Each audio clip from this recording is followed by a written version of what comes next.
The track you're listening to is Hi, East 1 and 2 Chronicles, Paths of Destruction. Yeah, I ain't got much to say about this track because it's just good. It's an epic symphonic piece, obviously by the Falcon Sound team, for obviously East 1 and 2 Chronicles, and it's just so epic. I love the lead guitars in this, I love that bridge as well. It's just a very interesting bridge, and then also has a really interesting guitar solo too. You know, it's pretty epic, and you won't get bored of this, I don't think. You know, all these compositions are good anyway, are really good. So they don't exactly like age poorly, they age incredibly well. Instead, that's because of it's a testament to how good the composition is originally, and then obviously arranging it, composing it again, or whatever, like arranging it maybe, it's just the only thing. It adds so much stuff to it. And that's like the magic of either updating the track or just covering it. That's what makes it so interesting. You can put your own spin on it too. And this one definitely has a spin to it because I accidentally listened to one of the special range versions for the older, obviously the original game. And it turns out that it's not as good as this one. So I was thinking like, okay, sounds good. Like, there's a great composition and stuff, but arrangement wise it's not really anything special. But you know, it turned out fine actually. Like this version in Chronicles is just good, really good. And also it's like one of the rare sort of rock/metal-y tracks as well, and symphonic too. Yeah, obviously it works very well. Just very much has that epic vibe. Yeah, I can't really compliment it enough really. It's not my favourite track of the series, to be clear, the East series anyway, but it is somewhat close. Yeah, it can't go without being praised really. So yeah, anyway, let's move on to the first topic.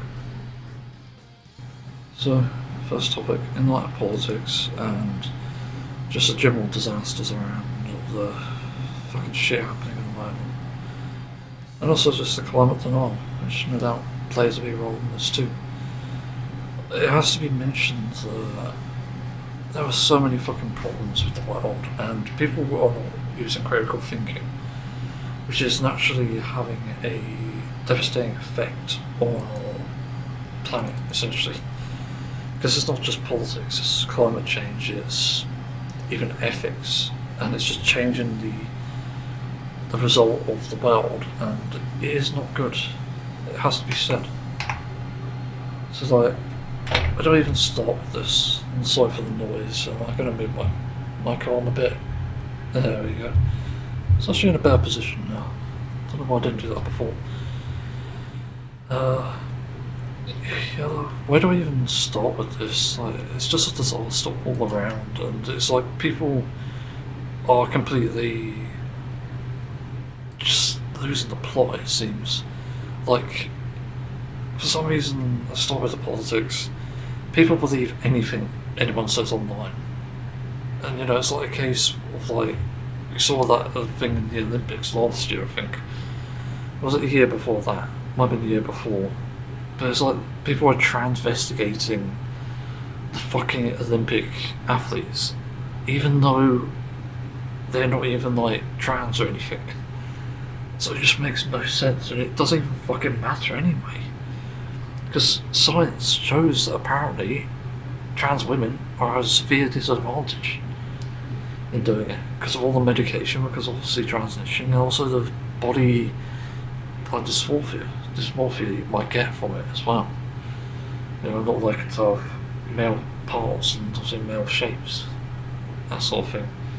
So it gets insanely bullshit, and the same is happening in politics at the moment, with people taking out of context the migration stuff, where there is a case where every now and then, and that's an important point here, it's not every day, every now and then, migrants are committing crimes. This is true. Even people on the left agree with this. Just ask them. But the point is, it's only a minority. Not a majority, a minority. Look up the word, and you might learn something. But people are obviously propagating this, so people like Nigel Farage, Rupert Lowe, Tommy Robinson, and Elon Musk, and also Keir Starmer, who isn't helping in that sense. Even though he makes your comment about this being a bit stupid, he is not doing anything. So he is more than useless, I have to say. So that leads into more problems, as you might expect. And what we'll see is where people get their info from actually has a big impact. Because if it's something like TikTok or Facebook or even X, I think you're more likely to see bigotry, and even to an extent there's probably Instagram too. There's probably other places I'm missing, but these places are rife with bigotry and ignorance. Like, both go hand in hand essentially. And what we're seeing is an unprecedented amount of people believing the wrong things for the wrong reasons as well. Because even then it's not like always a right reason. And it's affecting our climate. And then there's also climate denial, which also goes hand in hand with all this too, sadly. Where we do see a case where climate is getting really bad for everyone, and causes many problems, and nobody's doing a thing about it. And that's because people don't believe it's actually happening. You've got idiots now amidst rather one of the worst heat waves we've ever had in the UK. You've got people saying, well, actually no, this is not a problem, this is just summer. This is a cycle. This is supposed to happen. But based on what?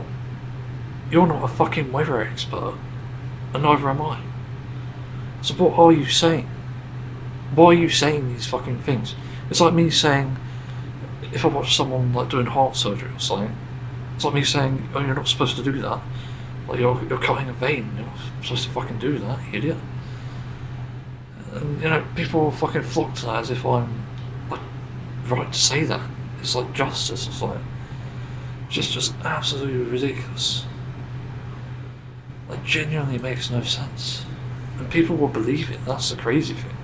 Same with, if I put out there like a flat earth theory, again, people will believe that. All this like lack of education and the propagation of misinformation, it all sort of relates in a way. So it comes to the issue where you need to discuss what exactly to do and how to listen here, as in to discover what to do next and what to do about the situations, and even just who to believe. That's the main thing here. It's like, who do you believe? It's the entire part of the topic. And I think the best question to answer that with is, who has the most knowledge and understanding of this topic? That's literally it. That's all you need to ask. So when it comes to talking about health, for example, and there's a big controversy in this, but trust me on this, I figured this out. There's a thing called the evidence hierarchy, and when people follow that, you get the more accurate information. So we've got somewhere at the top, I believe it's a meta-analysis where it analyses every single fucking study under the sun of a certain topic. So it might be about the vegan diet, for example. So when it comes to doctors as well, their knowledge and understanding can contribute to helping these studies and understanding them to present the information.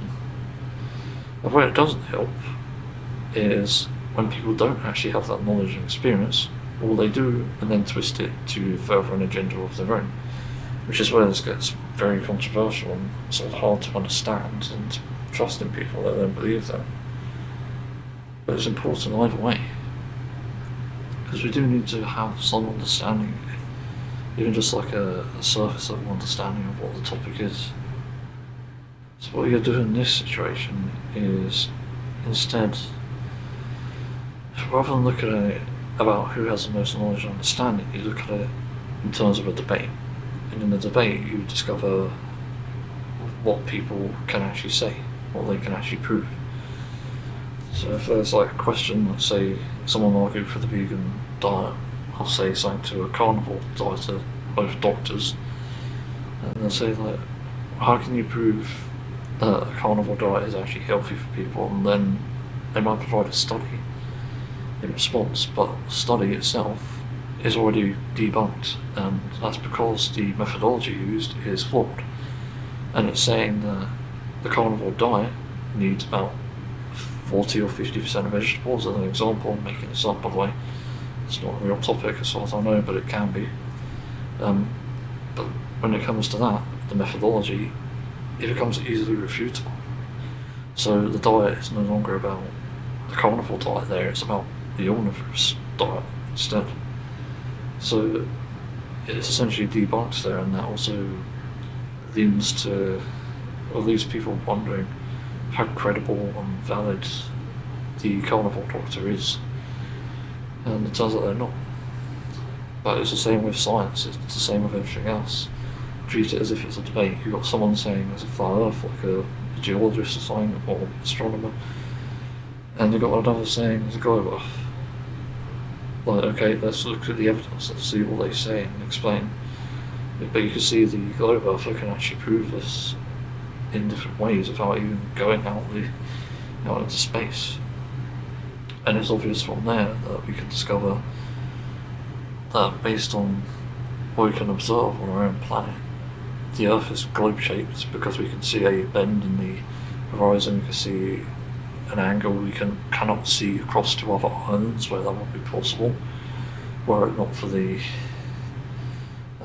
where is it? I've lost my train of thought now. You know, we can't see over bends, that's basically the point. But we can see over flat surfaces, so there's also that. And even then, it kind of doesn't make sense for the cycle, because then there has to be a wall in which we teleport to the other end or something. It's like an infinite loop, which there isn't, or what I could tell. And it also has to explain all the geological effects that the planet has had, not to mention the sun and the moon and the seasons. They all have to be explained in a flat Earth, whereas in a globe Earth it has been explained and proven. And this is how they can even see the other planets to begin with, which also confirms the globe Earth, believe it or not. So again, it goes down to that evidence, and the same with climate change. You shouldn't be listening to someone in a comment section saying, oh, it's just summer, it's just a cycle. Listen to someone who actually fucking studies the weather, dumbass. Someone who actually knows what it's about, what actually causes it. And you'll see it just blatantly out there. You'll see it immediately. So there'll be people with the knowledge and experience being able to prove that, saying, oh, well, it's hot now, especially because of climate change, and we can prove climate change because of X and Y things contributing to Z stuff. So it's like many different places, and even then some fields require a combination of knowledge and understanding and even sometimes experience. So there's also that complication in the factor, but it shouldn't really impact things as long as you at least have the first two. Because yeah, you can actually become sort of knowledgeable and get experience in this through the first two things anyway, knowledge and understanding. So that's where the difference is. You know, I'm not going to believe a fucking Karen in the comments who says, 40 degrees, that's nice weather. I don't know what you're saying. Like, there's nothing wrong here. It's not unusual. But am I going to believe Karen over the Met Office? Am I going to believe Karen over the climate scientists? Am I going to believe them over like geologists, whoever is involved in this, like scientifically? Geothermalists? I don't know if that even knows that's a term actually. But the point is, there's even a hierarchy to the evidence, so I think I see that it's like an upside down pyramid in that sense, with enough. Because at the bottom, on the tip, you got people. Okay, they're anecdotal, like that's the only thing you can gather from people, but above people you've obviously got more people, but different types of people.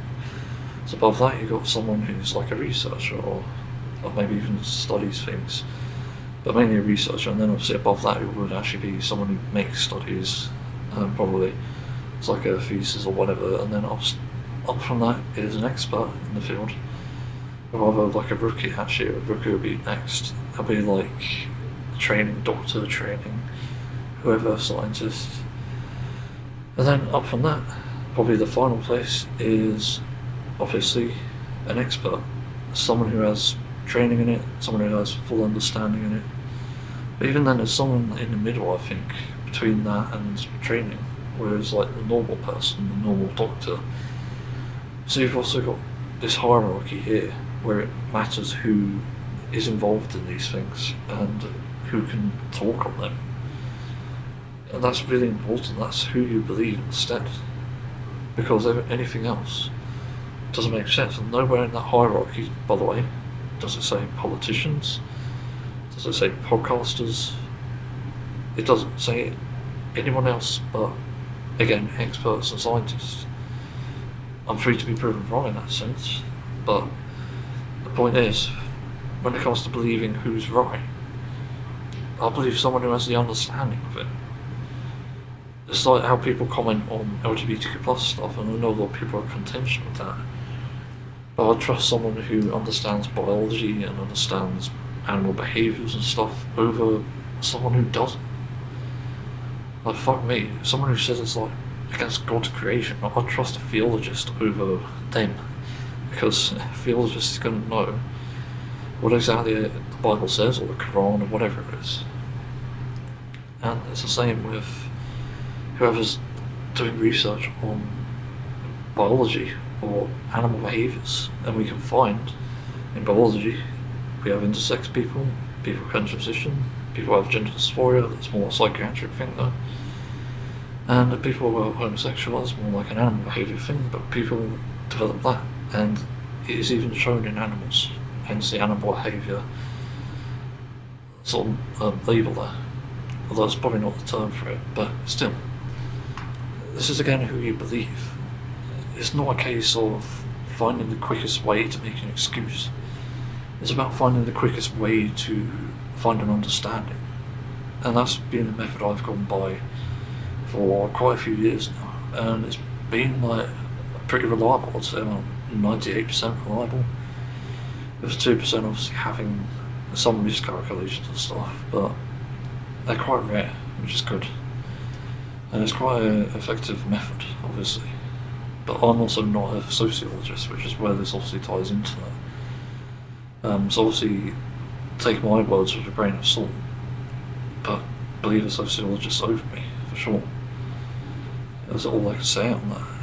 And yeah, even like psychiatric and psychiatry, that's what it is, psychology, believe them over me. That's the point. That's who you trust in these, not just like beliefs, but processes and just the way the world works. Because we really cannot sustain a world where we just believe each other our words. Because that's just not healthy.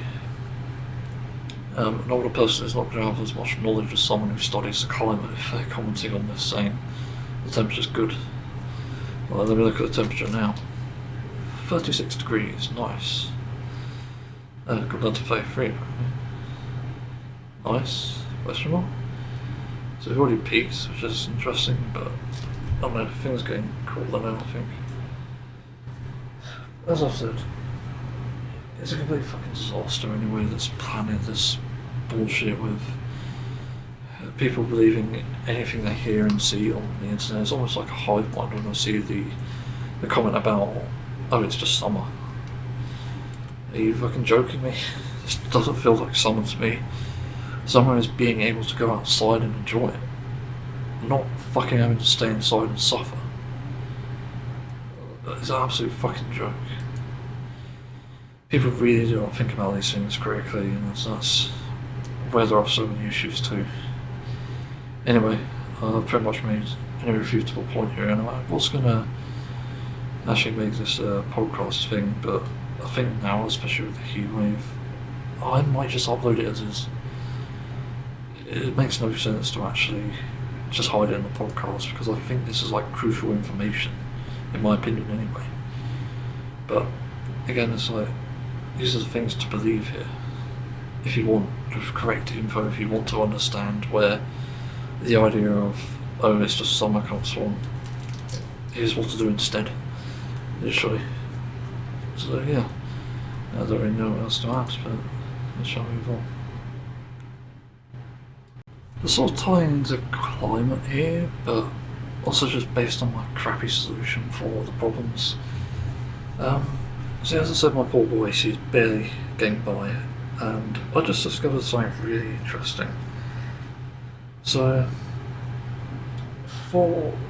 since this entire heatwave obviously is just being unbearable at the moment, and with temperatures being so high, it becomes really difficult to sort of cope, and obviously I have to pay the price for having the aircon on the portable AC rather for so long, having that on for so long. I mean, I also just discovered a strategy for making my computer cool and making it a bit easier to cope with. So, I have had a problem with angling my portable AC, and it took me a while to figure it out, but I managed to move the treadmill enough to... Actually, there's another way I can do it as well. I can just have a brick thing underneath it. It's like, Jesus Christ, I'm stupid. But I could also angle it further, it seems. But the problem is getting it on me and near my computer as well, so it would cool down. And I think I've just discovered a way to do that by angling it and having a fan blowing towards my computer. So it basically takes in the air from the back and pushes it through the computer, and it's working really effectively. In fact, it's cooler here than any other part of my room, and my computer's the fucking warmest thing. So, it's interesting, it's gone down to, according to the temperature gauge right near it, it's 27.6. That was from 30 degrees, mind you. Under a light load, merely, I'm just doing FL Studio stuff at the moment, although it's technically peaking the CPU and stuff. But the CPU is not actually struggling, having said that.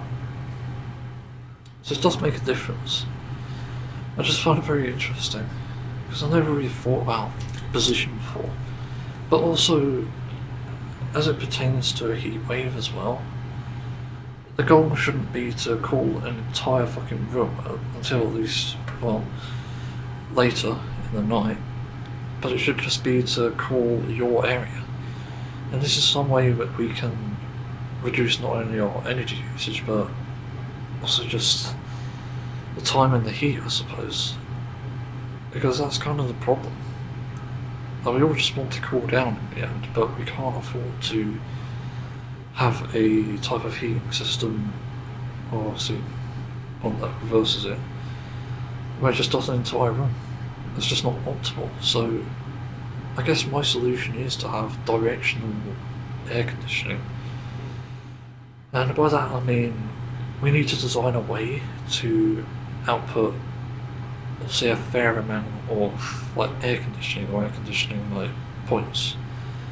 So I'm thinking of like one of the standard like air conditioning units, but we actually have it so that it powers on based on how many people are using it personally. And somehow we find a way to aim the hoses maybe automatically, or like the outtakes from other outputs, towards the people who are using it, who want it. And I'm wondering if that would be an effective way to cut down on obviously energy and also just warming up everything as well. If you just have personal air conditioning, not room air conditioning, which again people label as personal, but I think personal as in it's just on you, it's on the space that you're in. So if you're exercising, for example, the rest of the room can be warm, but your space shouldn't be. I think that's more effective than just what we currently want, which is like air conditioning a room. I could be wrong in thinking that, but that for me is like one of the most obvious solutions in my opinion to this big problem. Also, it's different for workplaces and schools because obviously they're crowded, but I think for home use, this is just perfect. So I'm hoping in the future we may see a case where we're able to get like mini portable air conditioners, which you could just hook up to a window with multiple outtakes, and also like a smaller hose fan as well.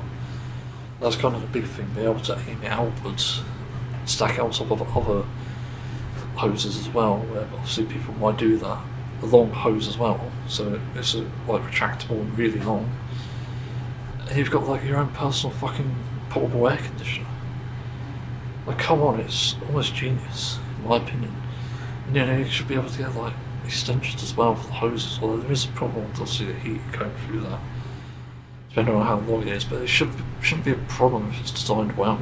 So like the hose should be properly insulated on like these crappy plastic ones we have, where it actually leaks through heat, leaks heat out rather. But yeah, also I think this is a decent idea. I think it could work pretty well.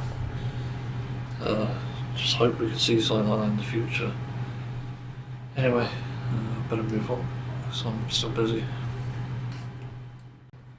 So this is a good news article. I think read most of it anyway. I tried to.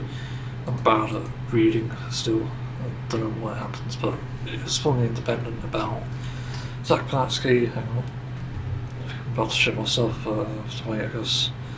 About Zack Polanski joining forces, well, wanting to join forces with Andy Burnham.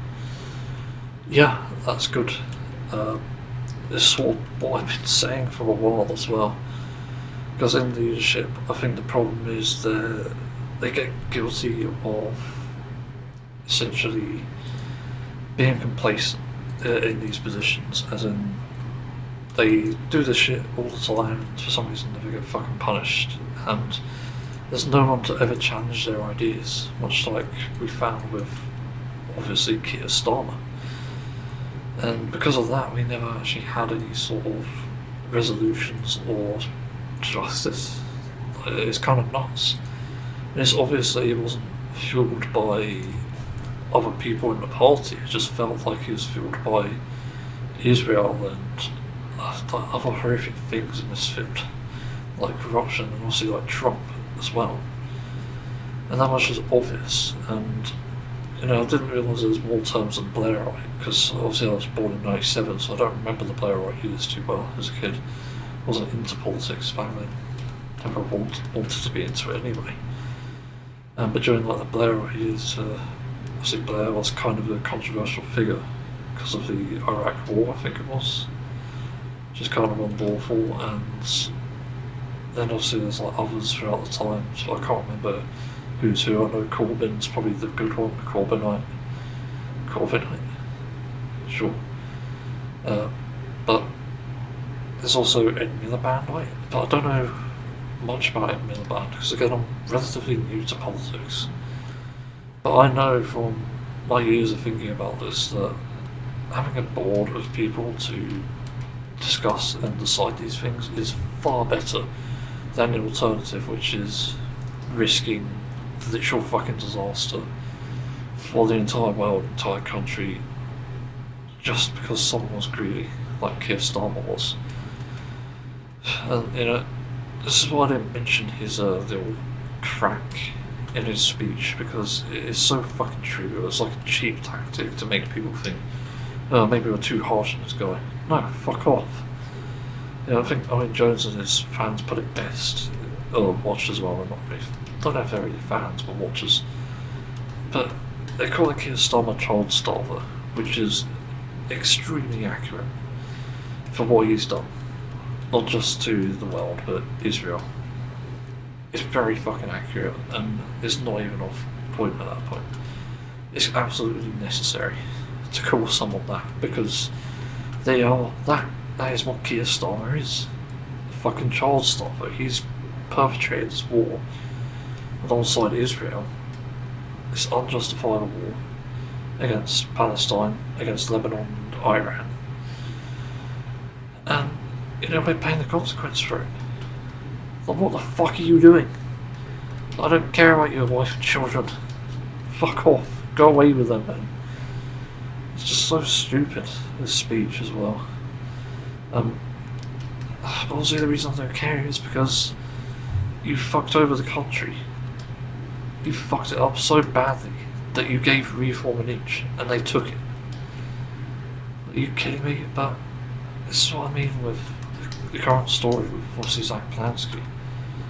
He's obviously going to do much better if he ever gets into a position of power that he even as an advisor.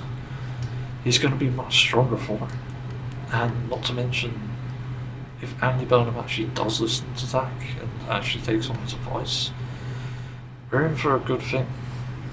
But that's like if. It's not guaranteed at this point. And frankly, I'm scared for the world and the country if we don't get to see these things the way that we should. We should be seeing justice, we should be seeing solutions to these fucking problems. But we're not, because everyone's corrupt, it seems, in these positions. And if you don't allow an advisor, or whoever the position is that Zack wants, then you're no better, you're just causing fucking problems for everyone. Like, come on. It's just so ridiculous that we're even in this situation. I still can't wrap my head around it. It's so fucking absurd. Like, why are we even having this debate to begin with? Why are we even having these idiots saying, call for a general election over a reform? And why? It still makes no sense to me. No matter how much I think about it. But, I'm sick and tired of this, and Zack Polanski is offering exactly what I've been saying all this time. And even then, if they even want to get in the good books of anyone, they have to take on someone alongside the others to take in the advice and take in, obviously, like propositions and stuff. They have to do the things the right way to win people over. As I've said with Keir Starmer, he has to do more of the right thing, start a wealth tax, start providing funding for services, and obviously addressing further issues like climate justice.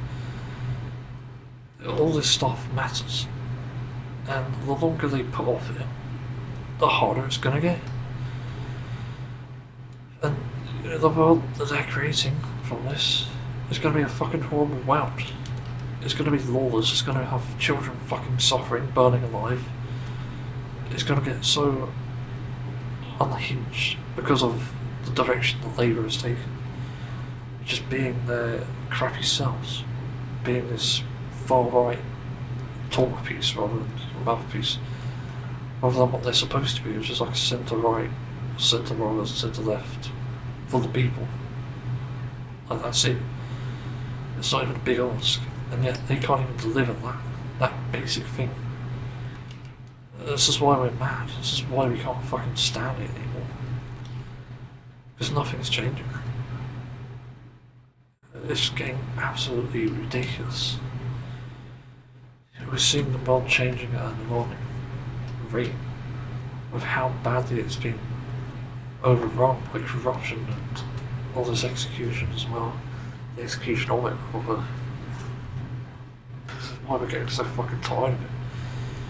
And while I'm also losing my mind, in fact, I've noticed a change in mood since the Belfast riots, where I went from being extremely depressed to extremely angry. I'm never usually angry, but now, with everything on the line here, with what Reform and Restore are doing, fanning the flames, making riots, and doxing people, like, how are you not supposed to, how do you even stay calm in a situation? Like, come on. That makes sense. That's like the least I ask you. But they don't make sense. These parties are corrupt through and through, and they do not know what they're doing. And yeah, I don't know what the solution is here, other than like an advisory team, as Zack Polanski has suggested. Which again seems like the only hope you can have, so when that alliance happens, if it does, then, we have so much more to worry about until that point, until that actually happens. It's just so fucking ridiculous, I can't comprehend it anymore. Also just so tired of this now.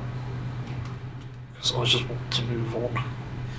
Just want to see things get better and just be better for everyone else. I don't want to see any more riots, I don't want to see any more anti-immigration bullshit. I just want to be done with this. I want this part of UK history to just be behind us. Not today, but tomorrow maybe, the week, the month, but not the years. The years are too fucking long. We're heading towards devastation, destruction, chaos, the likes of which we've never even fucking seen. Since bigger riots and protests have happened, we're in so much danger as it currently stands. We can't ignore these signs. There's a very real possibility of things going horribly wrong here. And that's just as a result of Burnham. If he decides to be incompetent at the job, incompetent at what he's doing, or what he is doing, because I am almost convinced that some of these people in Labour are just fucking drones, fucking dogs. They don't actually listen to anyone's pleas of help or anything. They just do what gives them nice money in their pockets. It's just absolutely pathetic, and frankly, I think that justifies other means of getting a new government. Because that's just ridiculous. Again, I'm so tired of this. I'm literally panicking.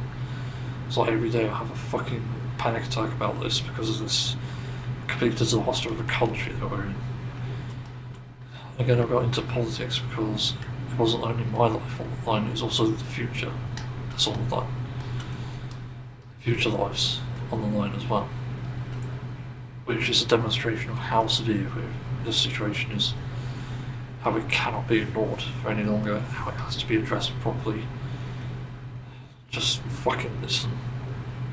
Otherwise, you have to bear the consequence. You have to bear whatever fucking comes your way. Because that's the world you're creating. It's not my choice. I didn't choose a world where lawlessness was rife. You did it. You are the ones who did it. Nobody else. You solely Labour. So, you can fuck off with any other accusation you might have about this topic. Because it's all on you. You got us into this mess, you have to get us out. Simple, isn't it? Replacing Keir Starmer with Keir Starmer, as I've said before, is not going to solve the fucking problem. Not going to solve our own problems. That asshole. So it's a big warning. It's not really a big boost to feel, but it's quite simple to address it. Just for people to fucking listen, whether the policy itself will do anything, will listen, will stand behind them as well to help with this situation. So yeah, again, scary situation. But at least there are politicians doing things other than calling for a general election, as someone has said. Still have to wait and see. So yeah, I suppose I shall move on. So, I finally finished my list of series to watch. And I'm going to share my thingy-majiggies with you. My findings. Dingalings. What? No, that's for Pornhub.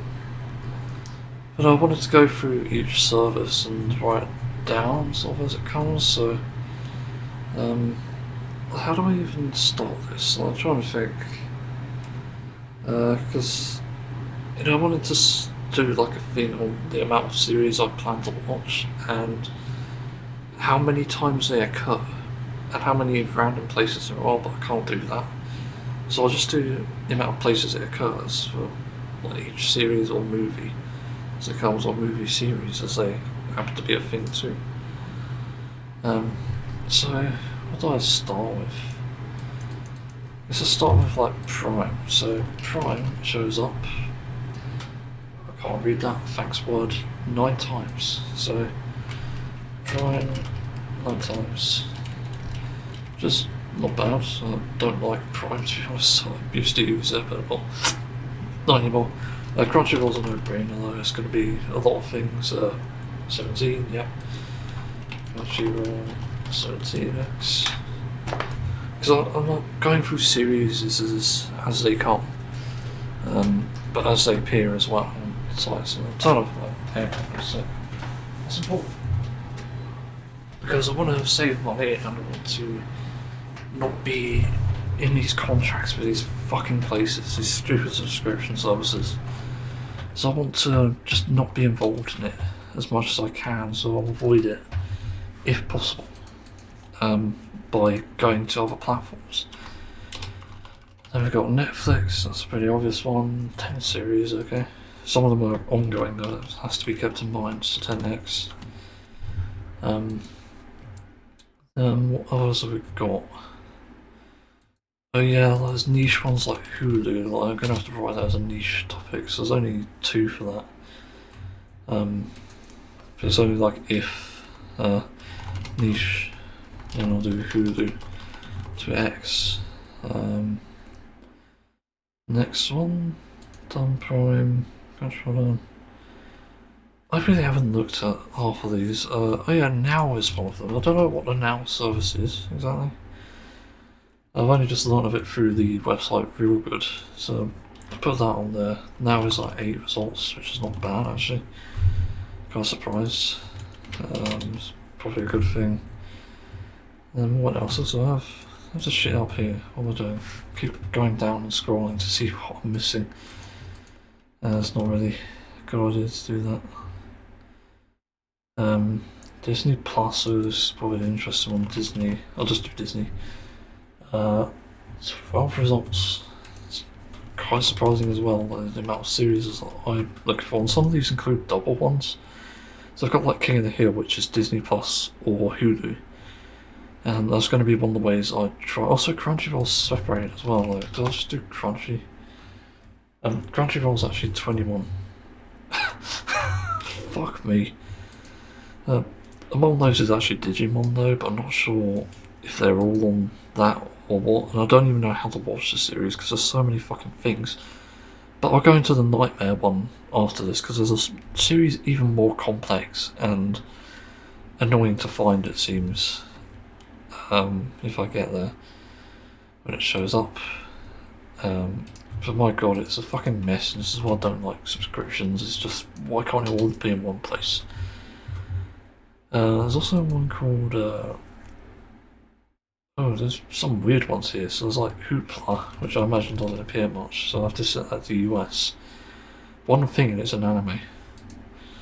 Hoopla US. It's an anime, so I might as well find it elsewhere because it's stupid. Why the fuck is this just on Crunchyroll? Like, it makes no sense. And even though I don't mind there being competition, like there needs to not be a monopoly, it's still annoying. Like, I just want these to be here. Then there's Funimation, which is US as far as I'm aware, so Funimation, got 3 of those. Surprising. And then there's oh, that one. I must read out one of my secrets. Not that one. Control still. Oh yes, this one, HBO Max. But I tend to write down, it's like some of these are HBO US, but I've got 5 results for that. It's kind of crazy. Again, it's niche. So HBO US 5x. What's the next one? Did I do? No, I haven't done Apple TV yet, so Apple TV is going to be an interesting one. I'll just do Apple, it comes up the same, it's free apparently, 3 of them. One of the most interesting series I want to watch on there is, well, not a series, a movie actually, is The Problem with Apu, about The Simpsons. I'm quite interested in that one because I've heard it's kind of interesting but controversial as well. Yeah, I love Apu as a character. He even appeared in the fucking Simpsons Hit and Run. He's such a good character. So I don't understand what the problem is. It's weird. Then we got some other things like Gen V, which would be like Prime. So I'll do Prime already. Yeah, I did Prime already. That's 99. But there's another weird one. Phoebe. Never heard of it. One of them. Just one for Phoebe, but that's for like Gen V as well, so I'll just remove that and put Prime instead. It's just really as an alternative, so I don't know. BritBox. Never heard of it before. I discovered a bunch of new things, but this is for like 2 different series. There's only 2. Which is good. I won't put that in niche. It's actually kind of surprising, unless it's a niche website. In that case, it's a bit complicated, and it's also, again, this becomes an argument for piracy. Because if you can't find it on these places, you actively justify piracy. Because this is an argument in favour of it. Like, stop blocking this shit. Anyway, BBC iPlayer. I'll just do BBC. 4 of them apparently. Some of them are free, which is good. So, well, unfortunately it's UK only, which is an annoyance for that. What's the other one there? As well as another thing. OTVX sells it. So maybe one of the last ones here, ITVX. There's 2 of them. One of them's a John Wick movie and the other's for Bob's Burgers, which I do plan on watching.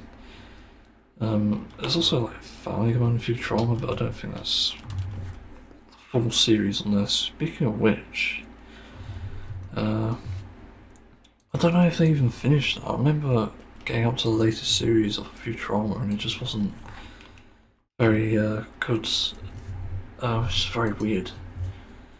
Futurama, continue with that. Took us off. Hulu, 13 seasons, so Disney Plus also 13 seasons, but I'm not sure if that's UK, is it? Oh, it is UK, shit. Okay, so that's another one for that. Now let me find it here. There it is. Disney Plus. So that adds one to that. I forget to research the ones that are existing, like I've waited for a while.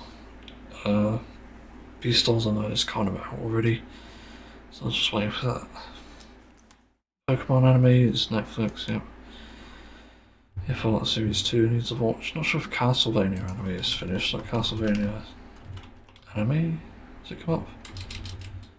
Yeah, I guess it's just the 2017 version here. Well, it finished in 2021, oh, okay. Well, that kind of sucks. Wonder if they're ever going to finish that. This is just a different series, like Castlevania Nocturne? Wait. Hang on. There's another one? Hey? You kidding me? What load of fucking bullshit. Okay, anime Nocturne. Netflix. Apparently. Unless it's not in the UK, it's pointless. So I forget you can't access Netflix with a VPN for some fucking reason. It's a bit stupid. No idea why they do that. It's lost profit. You're a bunch of idiots. You deserve losing a fucking company. Absolute idiots. Okay, so that's that. Is there any other places I'm missing? Let's see. Oh yes, this. Okay. I almost forgot about this. I'll double check the other ones. No, I think that's it. There's no more niche ones here. But there is another one. The one I wanted to discuss, which is Paramount. Apparently you can get this in the UK. I didn't realise you can get Paramount in the UK. Which I'm kind of fascinated by, because I was wondering how the fuck you even watch the latest South Park. Which actually is on there, so I don't know why I didn't put that there. Yeah, they've also announced a new series for that, which is interesting. So Paramount Plus, as it's called. So how much is that? Paramount is, there's 4 series, but one of them is fucking massive, and you probably know what I'm talking about. Star Trek. Yes, I want to watch it. But my god, is it a nightmare to find the places where it exists. So if I look up Star Trek on Real Good, it's just filled with it. There's so much shit here. There's like parody ones, I think. Just so many things, like for some reason other things not even related. Like what the fuck am I supposed to watch? It's confusing, and I've just written it by like different things, like Star Trek, what? historic original. Like, it doesn't come out with the right thing here, which is annoying. But I can't find the original series necessarily, unless I look for like a wiki, like Star Trek original. I know there's the pilots, but I'm not sure if they include that with it. Star Trek, the original series. There's how many seasons? Can I see a graph instead? Okay, that's a terrible table. Thanks, wiki. No, not a readable form. So it goes up to 3 seasons, and there's 2 films. There's a reboot. But I've listed it down as well. I've got like a list of the series out there. I tried to write it down through like wikis order, like pilot, originals, next generation, Deep Space Nine, Voyager, Enterprise, reboot, and films. I put there. Discovery, Picard, Lower Decks, Prodigy, Strange New Worlds, Season 31 film, whatever that is, and Starfleet Academy. So yeah, it's going to be a series to look through. But yeah, there's again so many things in the subscription, but 4X plus, what's the name? Star Trek. I should might as well do like 3X plus, that makes more sense. But yeah, there's a lot of series to go through here, and in total that's 30, 31, 39, God math, 52, 55, 57,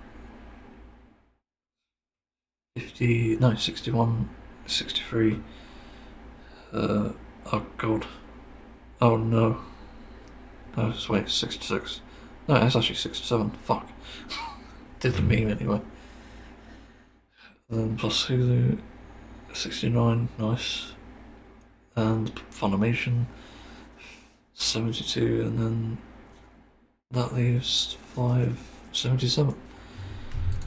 So 7 is the number of the year. Oh wait, maybe not. But the list as it currently stands, I'm trying to think, can you highlight the amount that's there? No, thanks word, being useless. Words, lines, okay, 98, but I don't know how many I've highlighted, that's stupid. To notepad we go. So there is about, how many lines? I'll move the things in between, move the titles, blah blah blah. So, decide that the amount there is to watch. 85 things to watch, I think that is. Oh yeah, 85. I was a bit confused because it's of the extra and additional things. So 84 new things to watch, and then 24 concurrent things to watch. It's kind of insane, not gonna lie. Yeah, generally that's not good, I don't think. Also, what the hell's Star Trek Lower Decks? I'm looking at the image, it's like an animation. Yeah, it's gonna be a bit weird, I think, going from that to animated. Instead of an original animated stuff. Yeah, it's gonna be a thing, I think. Gonna have to try and get through it. Yeah, I think it might be a good series to watch, like en masse, just to distract myself and stuff. I've heard good things about it, to be honest. But I think I've also heard bad things as well. Just varies, I think, from series to series. I imagine there's probably a Star Trek nerd who can say like what to watch and what not to, but I kind of just want to watch it. Also, there's a surprising amount of rainbows in their images. That's what that's about.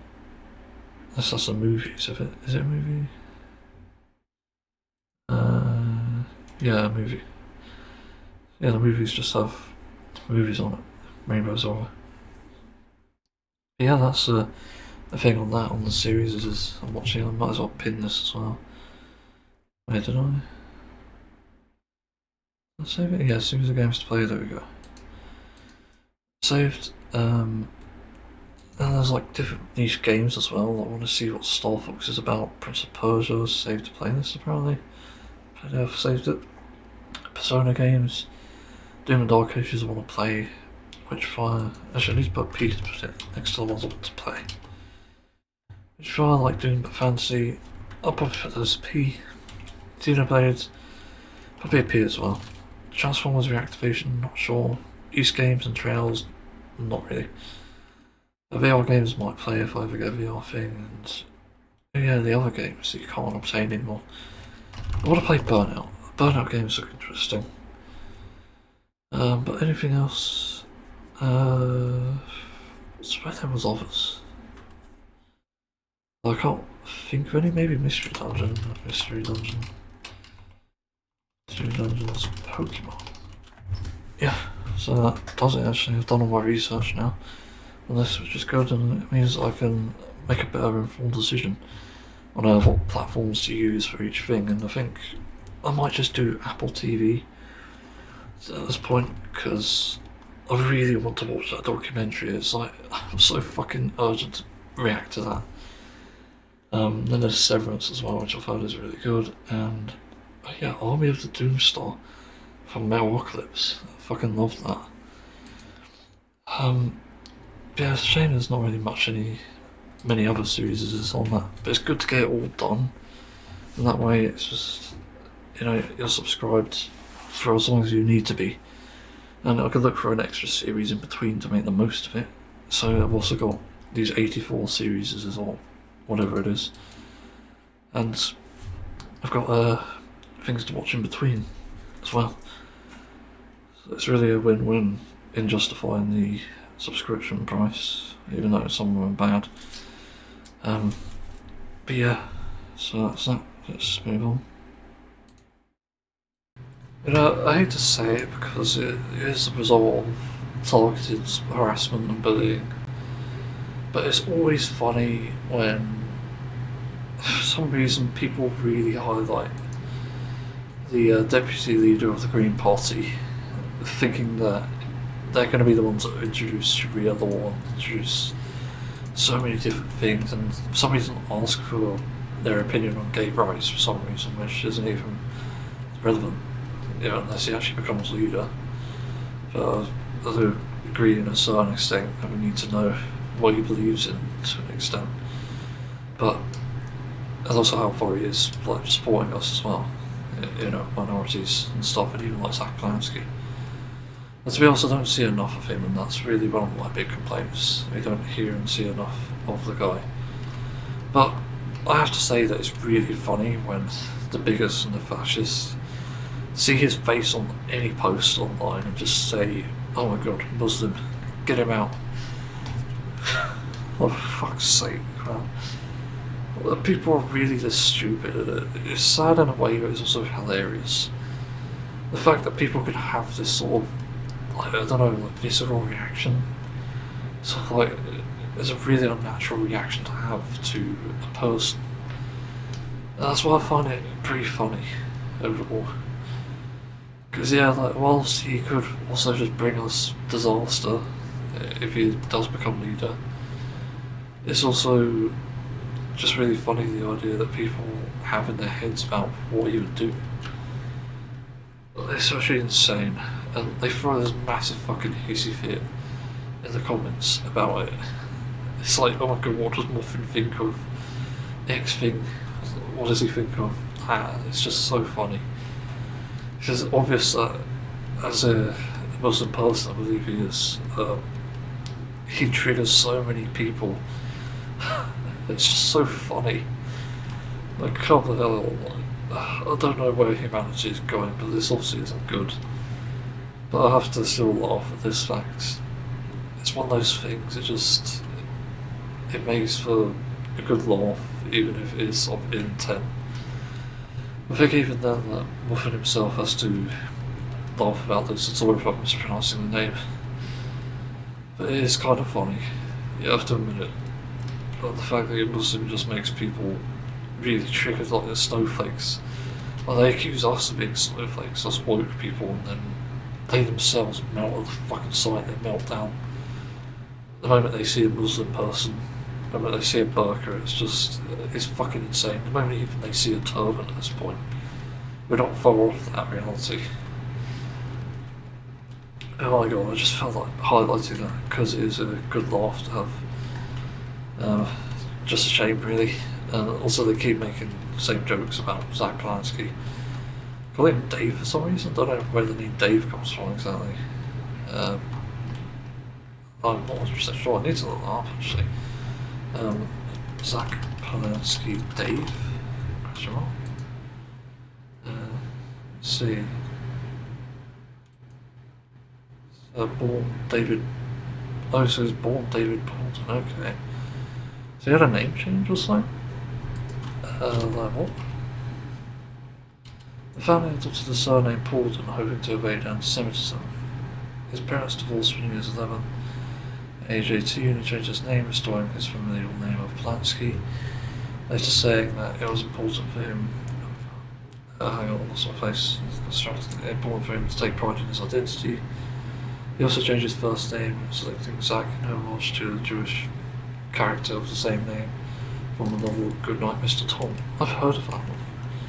And to differentiate himself from his stepfather, also named David, whom Polanski states he did not get on with. Okay, that makes sense, you know.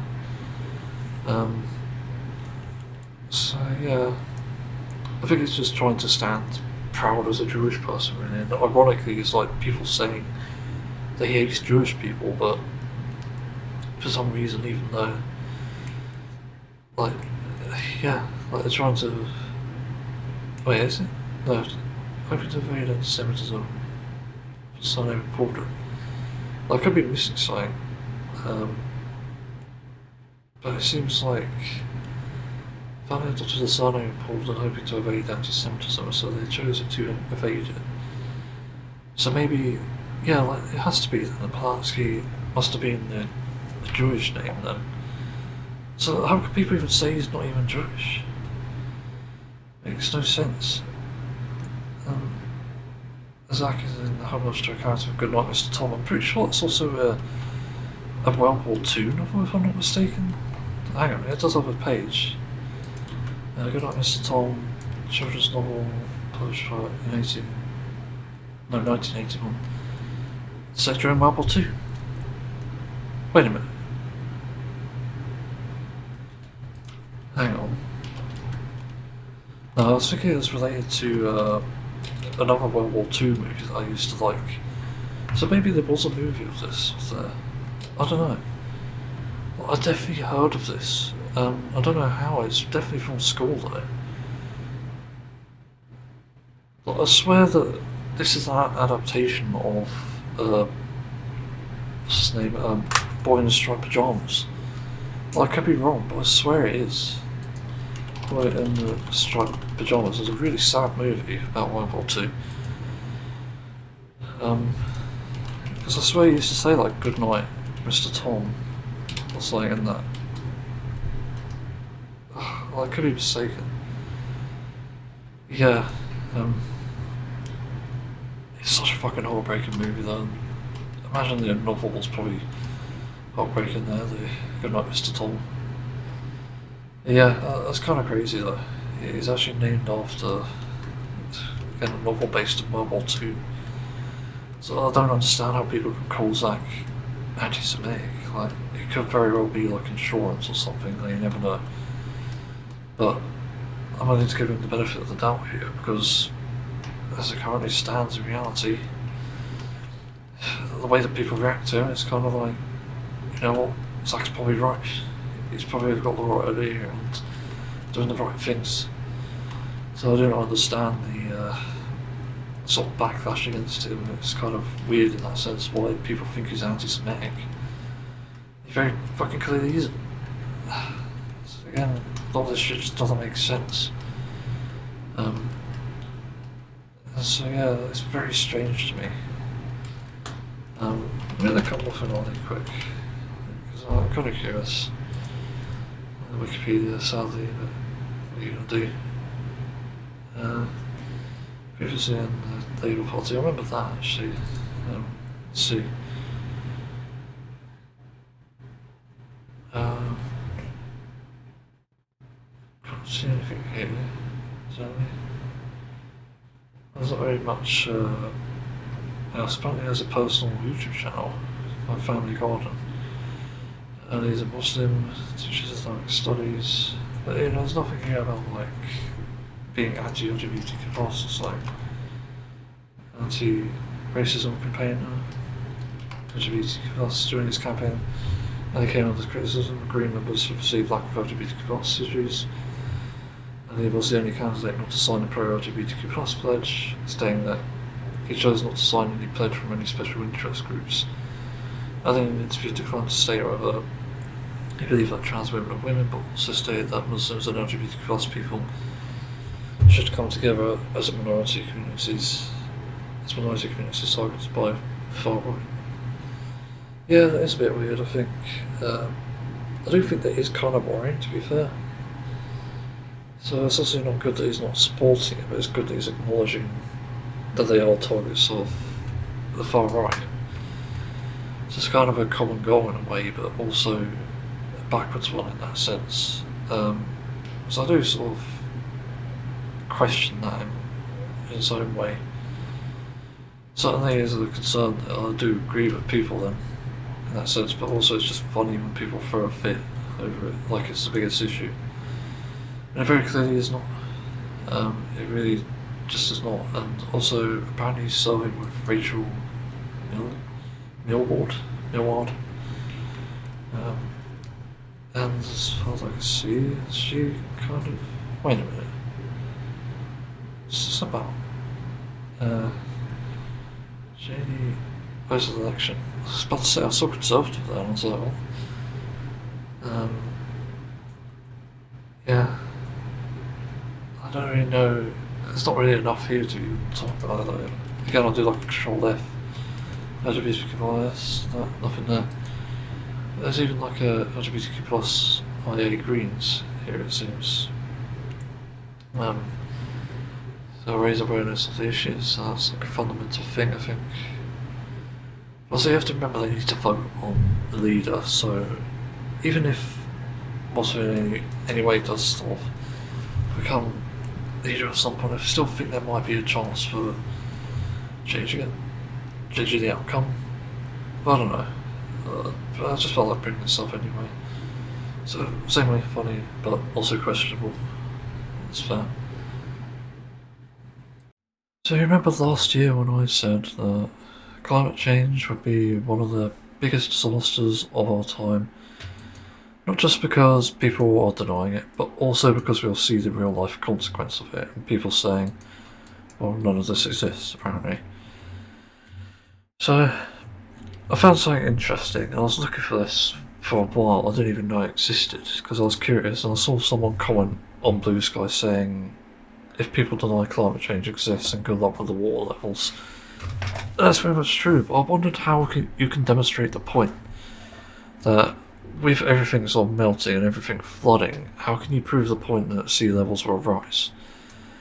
And I found a map by runcell.dev, which actually shows this, which is just fucking insane. It's an interactive map. You can increase the depth, although it's not a very good interface, to be fair, because it only allows you to do it either through the slider or through adding by certain amounts. And like ice caps beginning to melt will apparently, I've read somewhere, it'll be like +4 meters, which is, it's even very high. So even if you do like +2 on here, you already start to see new problems. You start to see the sea level rise in towns where there's initially no water. I even see like river bits and even the odd road here that is now covered with water. Places that are previously, like, you know, previously in, like, they're not habitable, that's what I mean here. But they're going to be filled with water, and that is not good. And I'm looking at one of the locations in the UK around the coastline, because that's where it's going to hit worst, I think. And it seems to be very much true. In fact, there's even a case here where, interestingly, the place where I live, it seems like it's close to sea level. It's not high enough on that point, but it could be disastrous. And, look at where I am, I'm like half a mile or so from sea level, even just plus 2 meters, which is fucking crazy. And even zooming out, you see the rest of the world or whoever's monitoring the sea level rising anyway. Not every country is doing it, I don't think, but it's mainly going to affect ours, I think, like the UK and the US as well. Like looking in the US, there's like something here towards Mexico that's going to be taken over. Something else in this, what appears to be a main city, I don't know what that place is. It's in the middle south, mid-south, I don't know. Even though if we go up to like, is it New York up here? Have I found New York? I'm terrible with the US locations. But Florida, I think I know here. That'll be underwater a bit. Plus 2 meters, and then we add like plus 2 from that. And this is gimmicky interface of plus 5. More of it's going underwater, slowly but surely. And even then it's affecting potentially like New York as well. Wherever that is. Actually, I need to look that up. Like, where is New York on the map? Because that'll be an interesting one, because it's also like a very famous place in the US. And it's going to matter what we see from that. New York is up there, so it's right on the neck of the squirrel, as I've visualised it. Yeah, here it is. It's pretty much a concrete jungle. Yeah, even the sea levels are rising 0. It's just as it is now. It's already bits that maybe succumb to it. Although the interactive bit is a bit buggy, I think. There are parts where it's like a bit weird. Yeah, it's not working properly sometimes, but then plus 2. Oh, okay. Some bits are submerged, bits underneath the highway, bits around it. Airport as well, is that? No, it's not an airport, it's a stadium, I think. But like an entire middle area is almost getting flooded as a result of this, and this is just plus 2 meters. Like, Jesus fucking Christ. And then we go up to plus 5, or try to. Even more of it is getting submerged, and move back to the UK. And yeah, even more of that getting submerged as well. Although there's not tons of it, to be fair, but it is pretty high. And I also made a Black Mirror episode based on this, of climate change as a result of animal agriculture. Made one, I mean, I made a custom idea for one. Didn't actually make one, unfortunately, but I had a good idea, I reckon. But yeah, plus 5, and, it's already creepy up, and I'm not even half a mile away from it now. I'm like a quarter of a mile, maybe even a bit less. It's just like a walk down the road. It's kind of fucking insane. And yeah, the sea level's creeping up. It's also going to submerge a place here, like Jesus fucking Christ. Again, this is terrible. This is just going to be horrific. Then let's go more extreme, so plus 10. I'm still not affected somehow, but I am very close to it. That's basically taken over an entire city from what I'm looking at. I'll go back to New York in a second, because this is like the more exaggerated version. Yeah, more city and more even countryside is like taken over.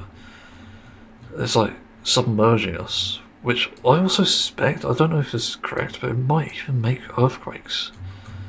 Because there's just so much water on the land, it's probably likely to shake it and maybe even cause like sinkholes, which is also scary. Let's go back to US quick and New York. Oh god, I forgot where I was again. Yeah, there it is. It's this grey looking one. But yeah, like half of New York is pretty much gone there. Just plus 10 meters. As you can see, it's just a disaster. Like, barely any bits are actually staying out of that. Even at a stretch, it's like not staying out of that. Yeah, just fucking nuts. Again, climate change is real. But at the extreme, like plus 30, even more of it getting submerged. So we start to see parts on the maps actually cut off. The UK especially. Like, this is a nightmare. London, I think, is gone there. If I'm not mistaken, I think London's just gone. Yeah, it is. Plus 10 and it's already underwater. I did say this in a Black Mirror episode I did. What about the place that I'm at?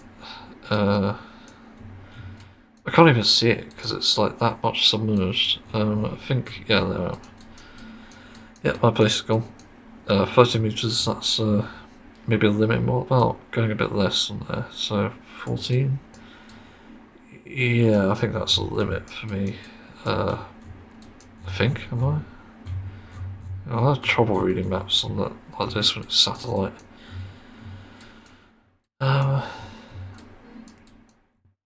Shit. I think I'm in the wrong place. I have a feeling I am. No, I think I'm in the right place. Because I do recognise that. Again, more of the countryside is like submerged. Oh, I'm in the right place, yeah. But yeah, like, it's just about creeping up my place at 14 meters. And eventually 70 meters, let's go. Yeah, like a good portion of Britain is now underwater at 70 meters, and Ireland too. Glasgow, not Glasgow, Scotland, I mean. Glasgow's the capital. Yeah, most of that's submerged. Bits of the neighbouring countries are as well. Spain somehow is okay. I don't know what's up with Spain there. What about Greece? I'm kind of curious. Greece is okay, I think. Some bits submerged. What about Israel? Will they be drowned out? I think they might be. Yeah, I think they're kind of fucked at 70 meters. At least a bit of it. If I see it correctly. Yeah. Let's see, more of the US. The US is obviously getting far worse. It's still not gone. I said that, but it's still getting worse. And New York. Let's see about New York. Where's New York again? I keep fucking losing it. Can't even see it anymore. I need to look for that concrete thing again. There it is. New York 70, and yep, it's pretty much gone. At that point, it's just gone for. And then there's a new like river being created as well from the rising sea level that goes straight into Canada and straight out as well. Canada's pretty lucky. Might need to move to Canada. Feels like so much of the world is just going as a result of that. Even Russia as well getting affected. It's very interesting. China affected too. Japan, lucky. Australia also quite lucky. Yeah, surprising amount of things that would happen as a result. So comparing that to that, we lose about perhaps 10% under 70 meters. So that is extremely worrying. Let's go even more extreme because it's slide at like 100, 205. US furthermore disappearing. UK pretty much underwater at 205. Yikes. Even a bit of Scotland as well. Spain somehow still surviving a bit, but it's gone submerged. Africa too. Pretty much Europe is underwater at that point as well. Okay, it's just major yikes, and same with South America.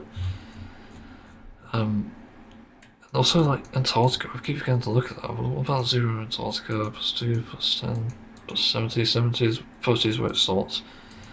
And 70 is where it gets worse, and then we'll see 200 is where it gets worse and worse. And let's see, like go up to more extreme from 200 to 600. Yeah, there's barely anything left. UK is just gone. It's just a bit of Finland, I think, there. A bit of Spain, bit of Africa. Tiny bit of Australia left. Japan has gone a bit. Well, most of it actually. China's gone there. Russia's gone. Very sooner. Ukraine gone. Yeah, it's just disastrous, and yeah, Israel gone at that point. Let's go to the bigger extremes to 5,000, and Jesus Christ, everything's underwater, and it appears, what's this place? Is it? There's a place under Russia, above India. I can't remember what it's called now. But that's the only surviving place. That's just crazy. Yeah. But again, we should be looking at for our lifetimes at least, like the 10 to 70 range, because that's where it's most worrying, I think. Admittedly, we're going to start seeing a lot more people maybe using, like, houseboats, probably, but there's still danger to that, because that's the only way you're going to survive in this climate. It's extremely scary. It's just weird that we could have seen some of this shit. Again, like +4 meters is just crazy. Seeing some of the parts of the UK which aren't initially able to get that sort of liquid into the system or country. Just nuts. I think the real part to worry about is probably 10 meters, because it means that the entire place is going to be evacuated. Like, what's this down here?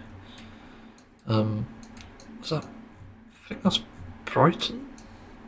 I don't know, I'm not too familiar with these places. I think that's Bristol up there. Also London is in that crack there. The Thames are as big as they've ever been. Imagine the EastEnders logo. EastEnders in 10 years. It'd just be fucking London flooded. God, I can't remember many of the things from that. It's such a bad show. From memory anyway. Yeah. Gonna be no pub to go to there. Yeah, it's just constant disasters, it seems, if we head on this track of climate change. I didn't think about like Greenland as well. Like Greenland's barely affected as well somehow, even with 70. That's only the inhabitable parts, so imagine the others. Like the habitable parts seem to be bits that will submerge eventually. Yeah, again, it's just so disastrous. But it's an amazing map. It really is an eye-opener, this. Some continents just barely survive at that point.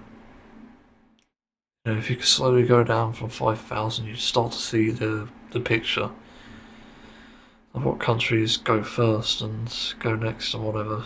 You just go slowly up, even like minus the sea levels as well. Like, Jesus, I don't think about that. If you minus the sea levels, you see a bunch more things you won't be able to see. Every country is a lot bigger, and as you increase it slowly, kind of like the original like craters there, I think, from like 10 millions of years ago. Yeah, it just gets more and more submerged over time. It's crazy fucking dystopia. Well, I'm hoping this is accurate, because obviously I don't want this to be misinformation, but it's a scary warning. If you live anywhere near a coastline, you're probably in danger, and honestly, I wouldn't be surprised, and this should only be shared with intelligent people in my opinion, but we should also be looking to move towards the centre of any given country, away from the coastline and above elevation, and you can find elevation on the maps anyway, because that'll put you in the advantage, but do prioritise at least families in this rather than yourself, because I know I won't really give a shit if I'm affected at this point. I'll just take it as it comes and kill myself. I can't be bothered. I don't want to live through that fucking dystopia, especially like 40-degree weather. Fuck that. But yeah, I feel that was interesting and eye-opening. So let's move on. I'm sure I haven't discussed this before. I should stop talking too much, that's the problem. It's something I can see bounced around in the autistic communities. It's about how autistic people have a stronger sense of justice just inherently. And I want to sort of explore if that's kind of true. I haven't clearly done the research here, I'm just going to mention that. But based on what I understand of everything I've learned about autism spectrum, it points to there being a very high likelihood, I said high likelihood, yeah, that'd be funny, but it's a very high likelihood that autistic people will have a trait called hyperempathy.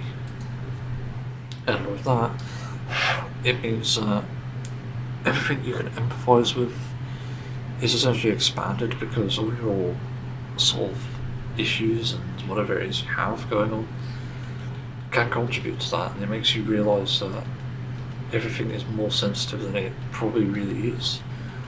And that's why you end up with a higher sense of moral justice. But even the people around that understand through sensory issues or through other like pathways that autism creates. It can also contribute to that.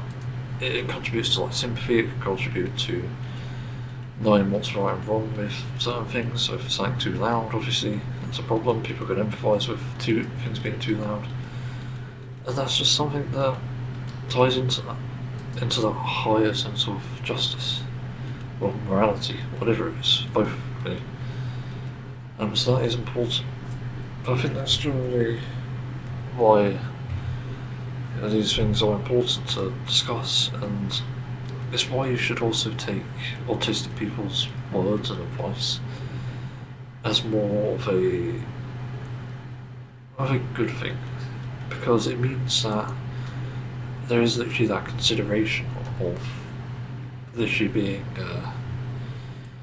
just somewhat smarter and more able to be in touch with emotions as a result. So compared to someone else where there maybe is an absence of, say, the hyper-empathy or sensory issues, it's easier for autistic people to come up with solutions, because now we have a better insight into things we could do better for not just those people, but autistic people as well. So it ends up adding more of a benefit in the long run, assuming people adopt it.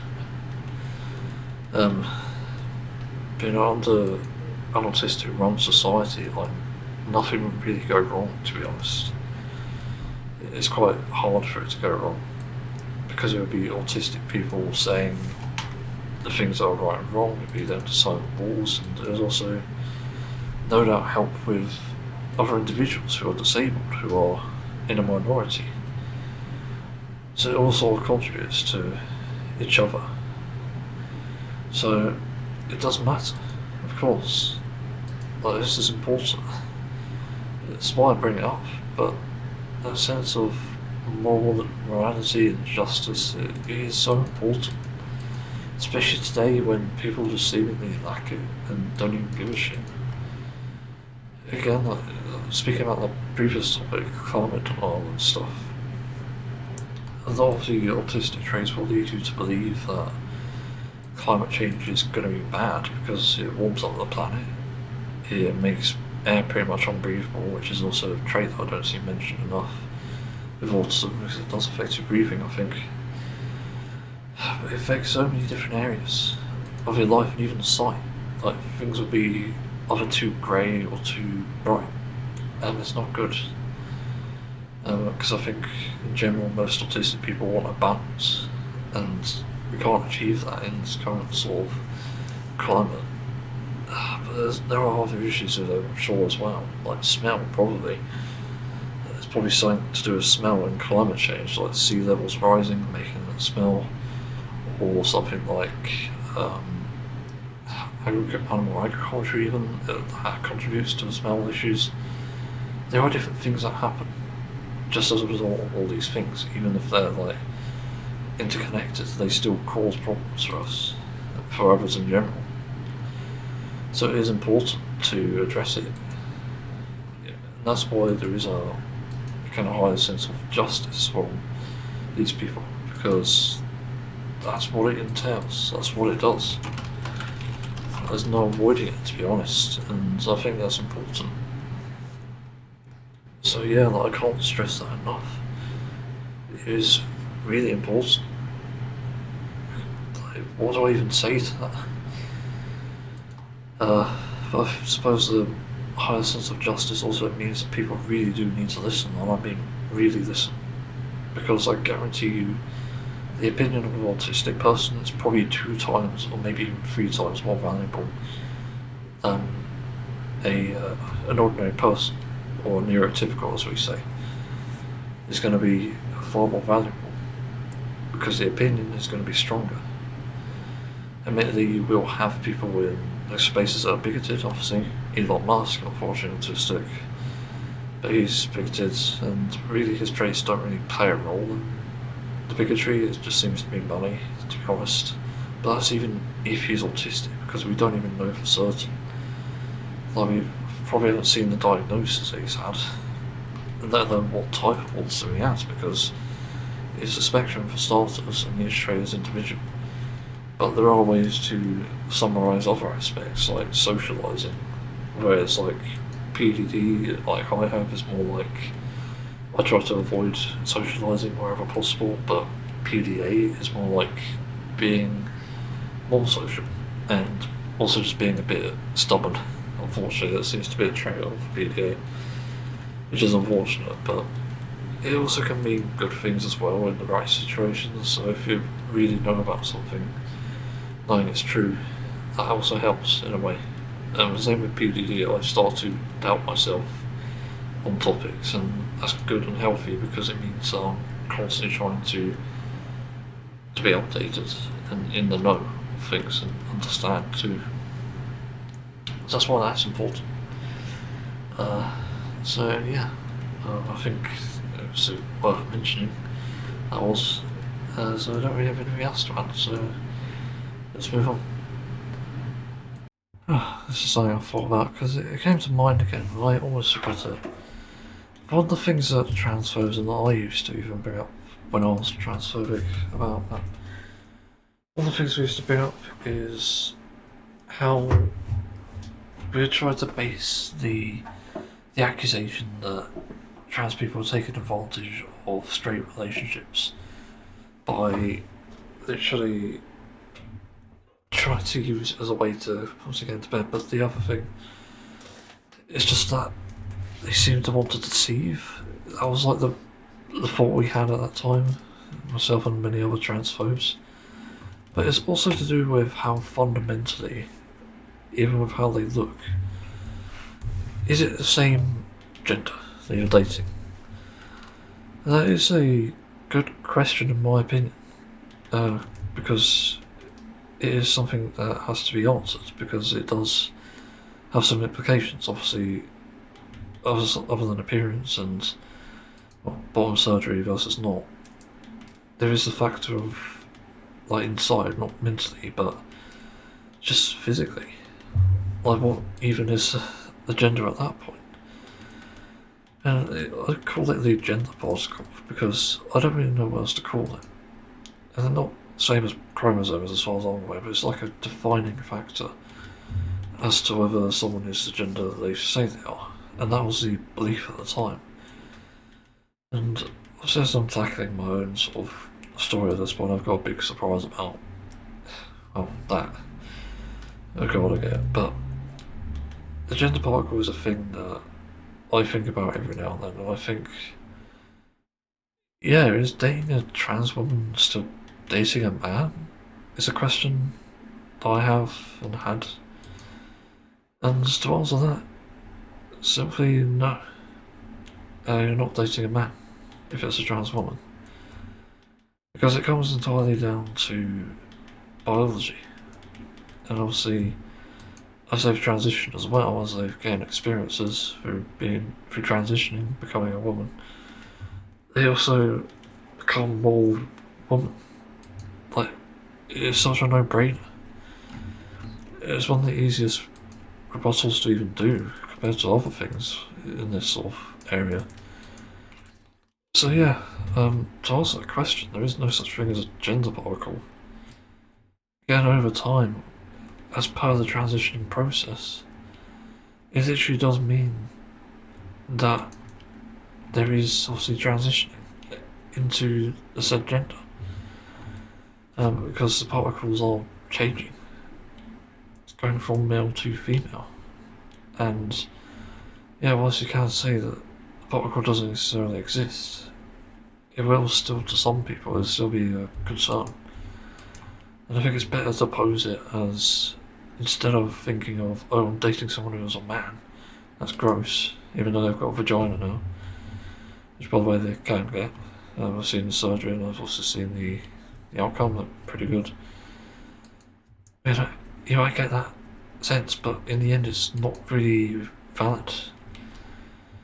Because transitioning also implies just so much biology and even psychology.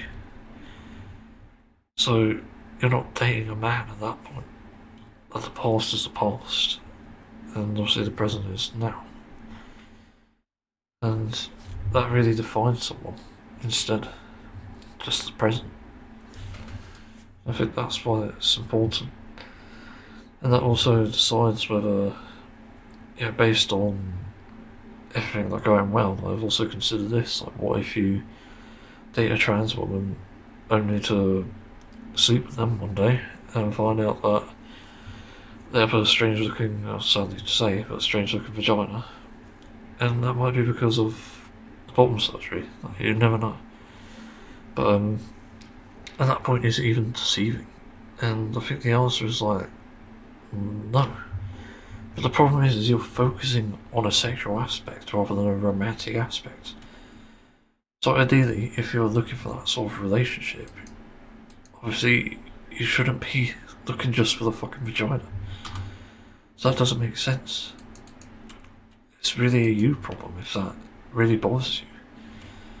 And even then, there are women with many different types of vaginas anyway, like cis and trans. So they're not all the same either. So you can't really be basing your opinion of someone or whether you love them or not based on, again, genitalia. Like for sure, like, relationships are a weird, confusing thing. And that's something I've come to acknowledge that actually sort of made me asexual. But you really cannot misinterpret this, because it's like, what? It's just so obvious that someone is the gender they transition to, regardless of whether they've told you or not. And I think as long as they've been transparent about if they haven't gone surgery, most can't anyway, I think you're fine. But also, I think that's just the comfort zone of people, so you need to be like, well, I actually think we need to be more specific. That's probably the better way to look at this. So instead of looking at it as like dating in a straight relationship, like you want to consider dating women only, look at it as dating X person with X personality and also like maybe Y genitalia, or whatever you call it. So you have your preferences there. So if you're okay with dating someone, make your preference known. It's like, I don't care if you have a penis or a vagina. It's also that simple as someone who's looking for a relationship. It's literally that basic. So straight and then looking for either, again, a woman with either of those or none. It really varies. So that's important. I think you really need to take that into account, these sort of things, and it opens also many opportunities for dating as well. So I'm pretty sure there are trans women out there who still and probably will keep a penis. Like, definitely some out there.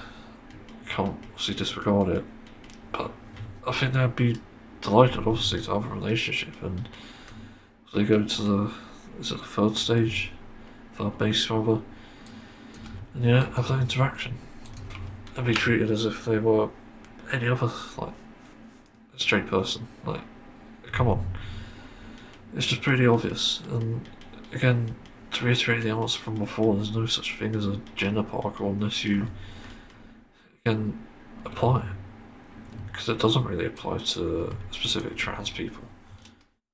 No such thing.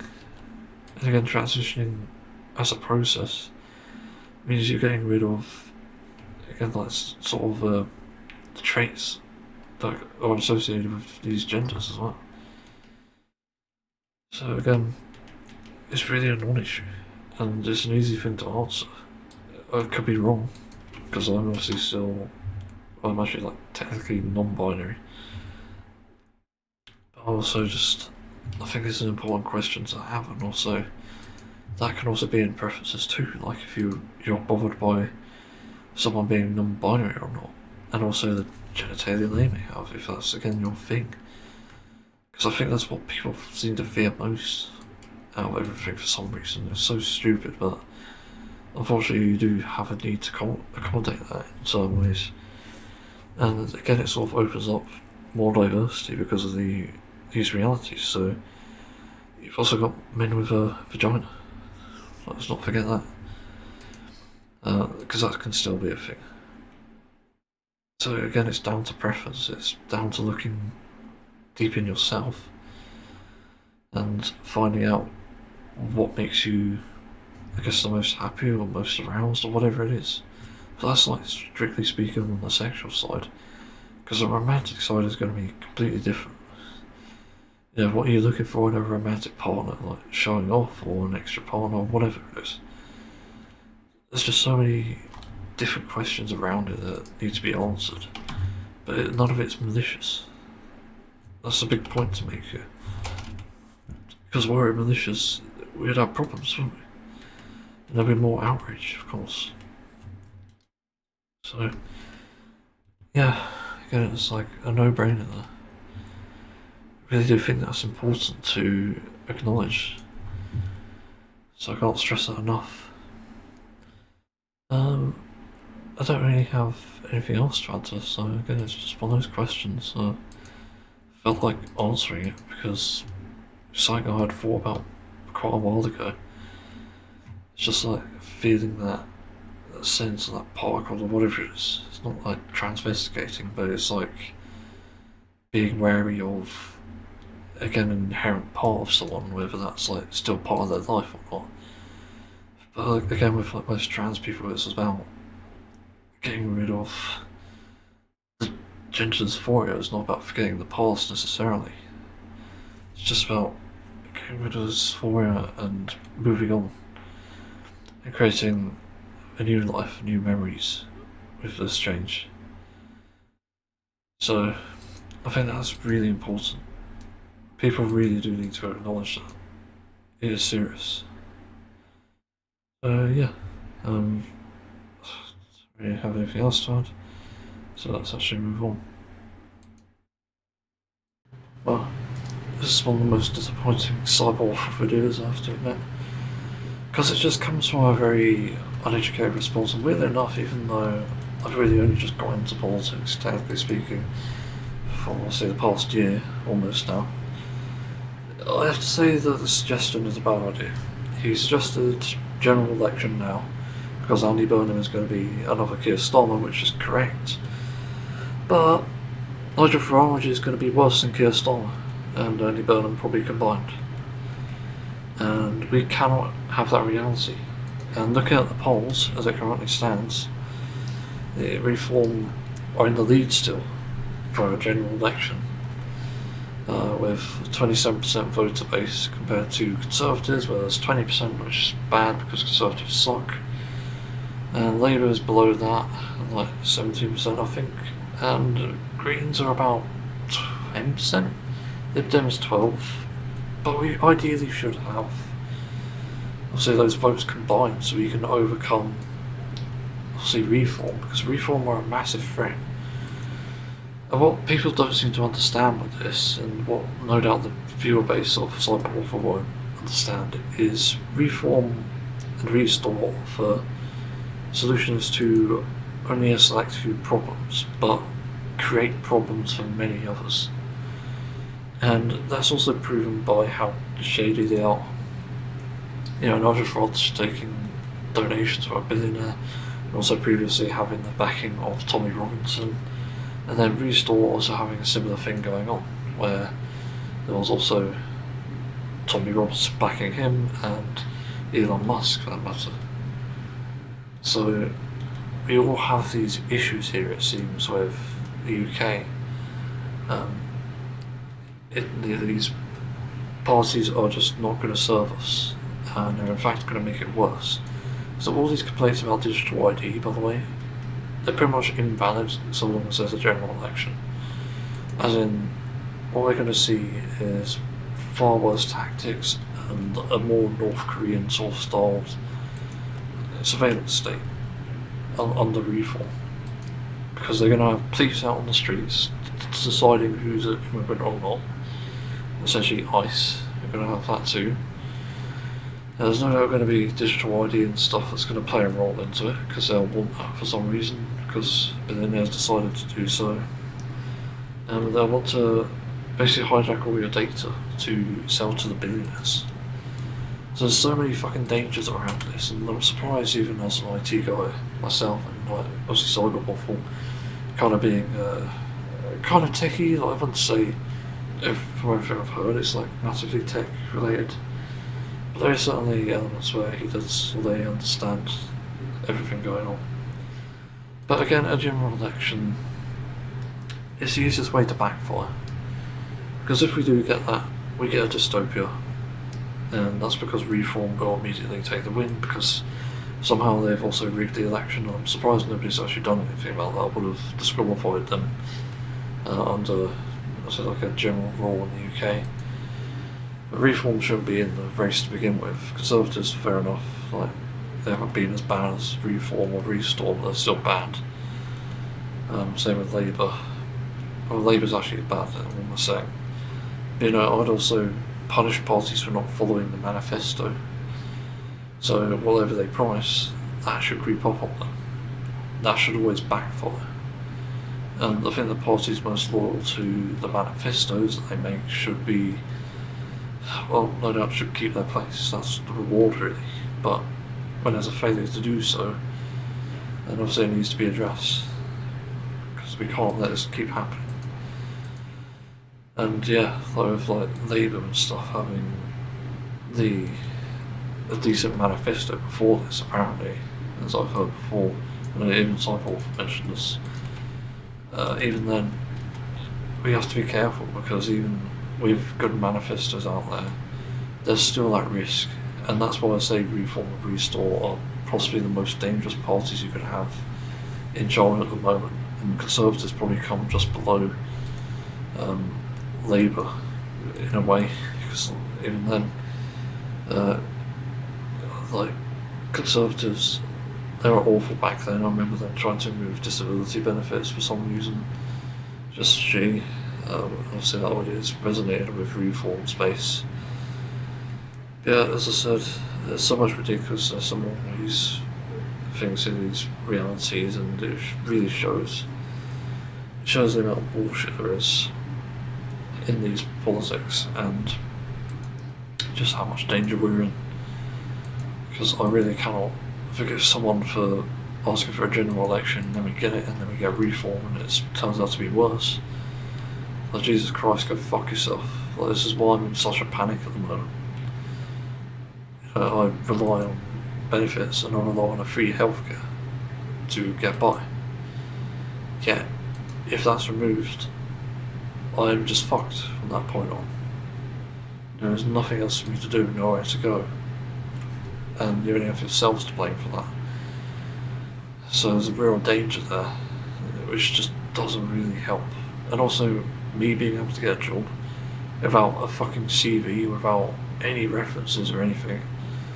How? Like, how am I supposed to get a job? I can't get one in person. I can maybe get one as an artist or a musician, but that's not going to be good because I don't have the time. Again, these things backfire. Like, use your fucking brains for once. It's not so I even have to say this.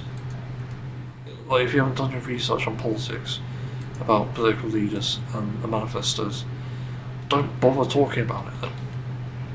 Trust our word for it, the people who are understanding of it, like Owen Jones, like Zack, Polanski, whoever it is, and just listen to what they're fucking saying. Because they're going to have better words to say than Restore and Reform, even combined. They're going to even have the most factual evidence there is. So again, I can't stress this point enough. But again, we're in a serious amount of danger if things go wrong with this, if there is a general election. And my anxiety is going to peak during that, because it's also a matter of life and death at that point. If God knows what Farage is going to do when he gets in the moment, he does anyway. Also, if Restore even win, it's very doubtful because they're not even popular, it seems, based on the polls. There's still the problem there. We're going to suffer. So it's not good news. not even a good thing to ask for. And you might say, well, what do we do then? What do we do with Labour being shit, still being shit for the matter?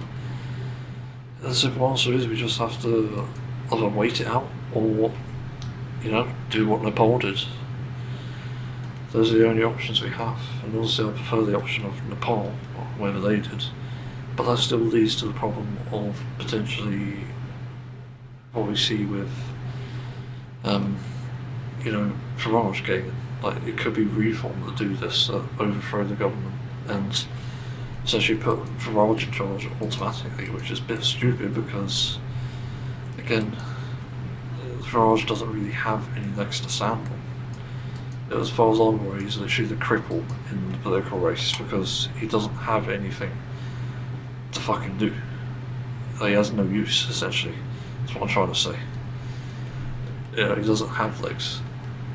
So you can't fucking run this thing. You cannot do it at all. There's people with at least a head on their shoulders, which I doubt Farage has either for a second. Those political leaders who have heads on their shoulders are more worthy of being a leader or prime minister of the country. Again, it's just the thing. Oh God, stumbling again. Yeah, it's so important. I can't stress it enough. So be wary and also do a tactical vote if it does come to it. Because I really don't want fucking Reform taking over the country. We need to do a tactical vote. It's literally life and death. I don't care what the fuck you think of Lib Dems, what the fuck you think of anyone else. Shut the fuck up, do a tactical vote, because it is literally down to the line. At least you cannot stress it enough. And anyone who doesn't obviously should be ashamed. It's fucking crazy. And obviously you should let people know about it as well, mention it in real life, stop putting up flyers and stuff. There's ways to do it. Even stickers, I'll put stickers on things. I'll put over like Reform stickers actually, even like Reform stuff, because that'll really help, I think. If people see that it's like a tactical vote now, hell, you could probably even I don't know if it's illegal or not, but read it even. A tactical vote for Reform, and it says go to the site, and it's a site that tells you to tactically vote with something else or something stupid. Some people will probably give in to that because they're dumb enough to. Tackle immigration with Lib Dems, tackle immigration with Green Party. It's just the only way it can go to even make sense. So yeah, I don't know what else to add, to be honest. I've pretty much talked about everything. So let's move on. Yes, so I saw the One Piece trailer. Yes, it's actually called that. The One Piece. It's just interesting. I found it very interesting to see that, because I was kind of like, okay, but what is this? Is this the ending? What? It turns out it's a Netflix series, unfortunately, but they're reanimating the anime, it seems, which is very interesting. It seems like maybe Oda's had enough of Toei and just wants to be able to get it done properly, because obviously Toei back in the early days didn't have the best sort of animation or quality, and there's someone comparing it on the subreddit, and yeah, there's a very stark difference. There's so much more going on in it. Got Zoro with these swords and stuff, it looks really good. There's sparks, I think, and smoke as well from where the sword's sitting, which is very interesting. Also, the Marines have more detail. You can see the muscle tone as well. It really portrays a good picture. And even then, you can see the things in his you can see the creases in his fucking trousers and pants, and yeah, it's just insane. And it's kind of crazy that they're remaking it, and the characters already do look a lot better based on what I've seen. Nami is a bit more toned, and Luffy a bit more energetic. Usopp is looking great as well. Yeah, there's so many interesting bits to this. It does show hope, but also, this is the other thing I should add. It might even fix the issues we've had where the way they treated Sanji in Toei Animation, it could be done better. I think there is a very high possibility of it potentially improving and even getting the proper length episodes, so we're not just seeing like the full East Blue arc. We're probably seeing, was it Logtown? I can't remember. We're probably seeing everything done properly, probably from start to finish, including the faces. Like, for example, in Wano, where we missed some faces because the anime decided not to adapt it. You know, those goofy faces, because everyone had a face to make, it seems. So yeah, I think there is hope in this, to be honest. I think for new viewers and stuff, this would be pretty awesome, and also given the attention that One Piece is getting around the world anyway. Yeah, I think this could be a good thing too. It's also giving an audience an animation style, or maybe, and this is just speculation, I don't know how well the live action did, but maybe they are making it because the live action seems like it'd be a pretty big task. That's my thought on it, because they have to make so many different assets for it to make it work, whereas in, obviously, anime, all you need to do is adapt to a couple of backgrounds, or probably more than that, and also just animate as well. So yeah, there's a very real possibility, and it's being made by a WIT studio, I believe. So there's that possibility it's just going to be so much more better. And in a way, I was especially not want to watch the live action, so I kind of don't want to do, but yeah, I think I will if I have the subscription again. So I think it will be very interesting. Yeah, I don't know what's that, to be honest. I think there's a lot of hope there. Definitely very interested to see what it turns out like. I'm kind of curious. So yeah, let's move on to the next topic. Well, this is strange. I sort of care, but I'm also gonna. So GTA 6 finally announced the prices, which is pretty interesting. So it says it's coming to PlayStation 5 and Xbox Series X and S, and it's going for $70 or $80. I'll just round it up, $80 for the standard edition, which features the entire game, it seems. And then we've got the Ultimate Edition, which includes a collection of premium vehicles, weapons, apparel, and action threaded across aspects. What the hell is that? Okay, Jason and Lucy's story, and will be available $100. Pre-orders will purchases can be made rather before November 20th. No. But they will include a vintage Vice City pack, a collection of items that flash back to when Neon burned the brightest, alongside a free month of GTA Plus for digital pre-orders. What the fuck is GTA Plus? Which would be the best way to get the most out of ever evolving world of GTA Online, and it's redeemable so that players can jump into GTA V and other classic titles of the GTA Plus game series. What the fuck even is GTA Plus? Still don't get it. So that's a bit of a weird one. Sure, like, it's the Ultimate Edition, it's very strange. The pre-order especially, also very strange. Like, why are we still doing this shit? It's 2026, we shouldn't be doing pre-order editions. Like, fuck off, it's FOMO. Anyway, people will mod it in anyway, so why even bother? You're complete fucking idiots. Players who pre-order digital versions of GTA 6 will be able to begin preloading November 12th, 2026, that's a fair amount of time, to show they'll be able to play them at launch. No size yet though.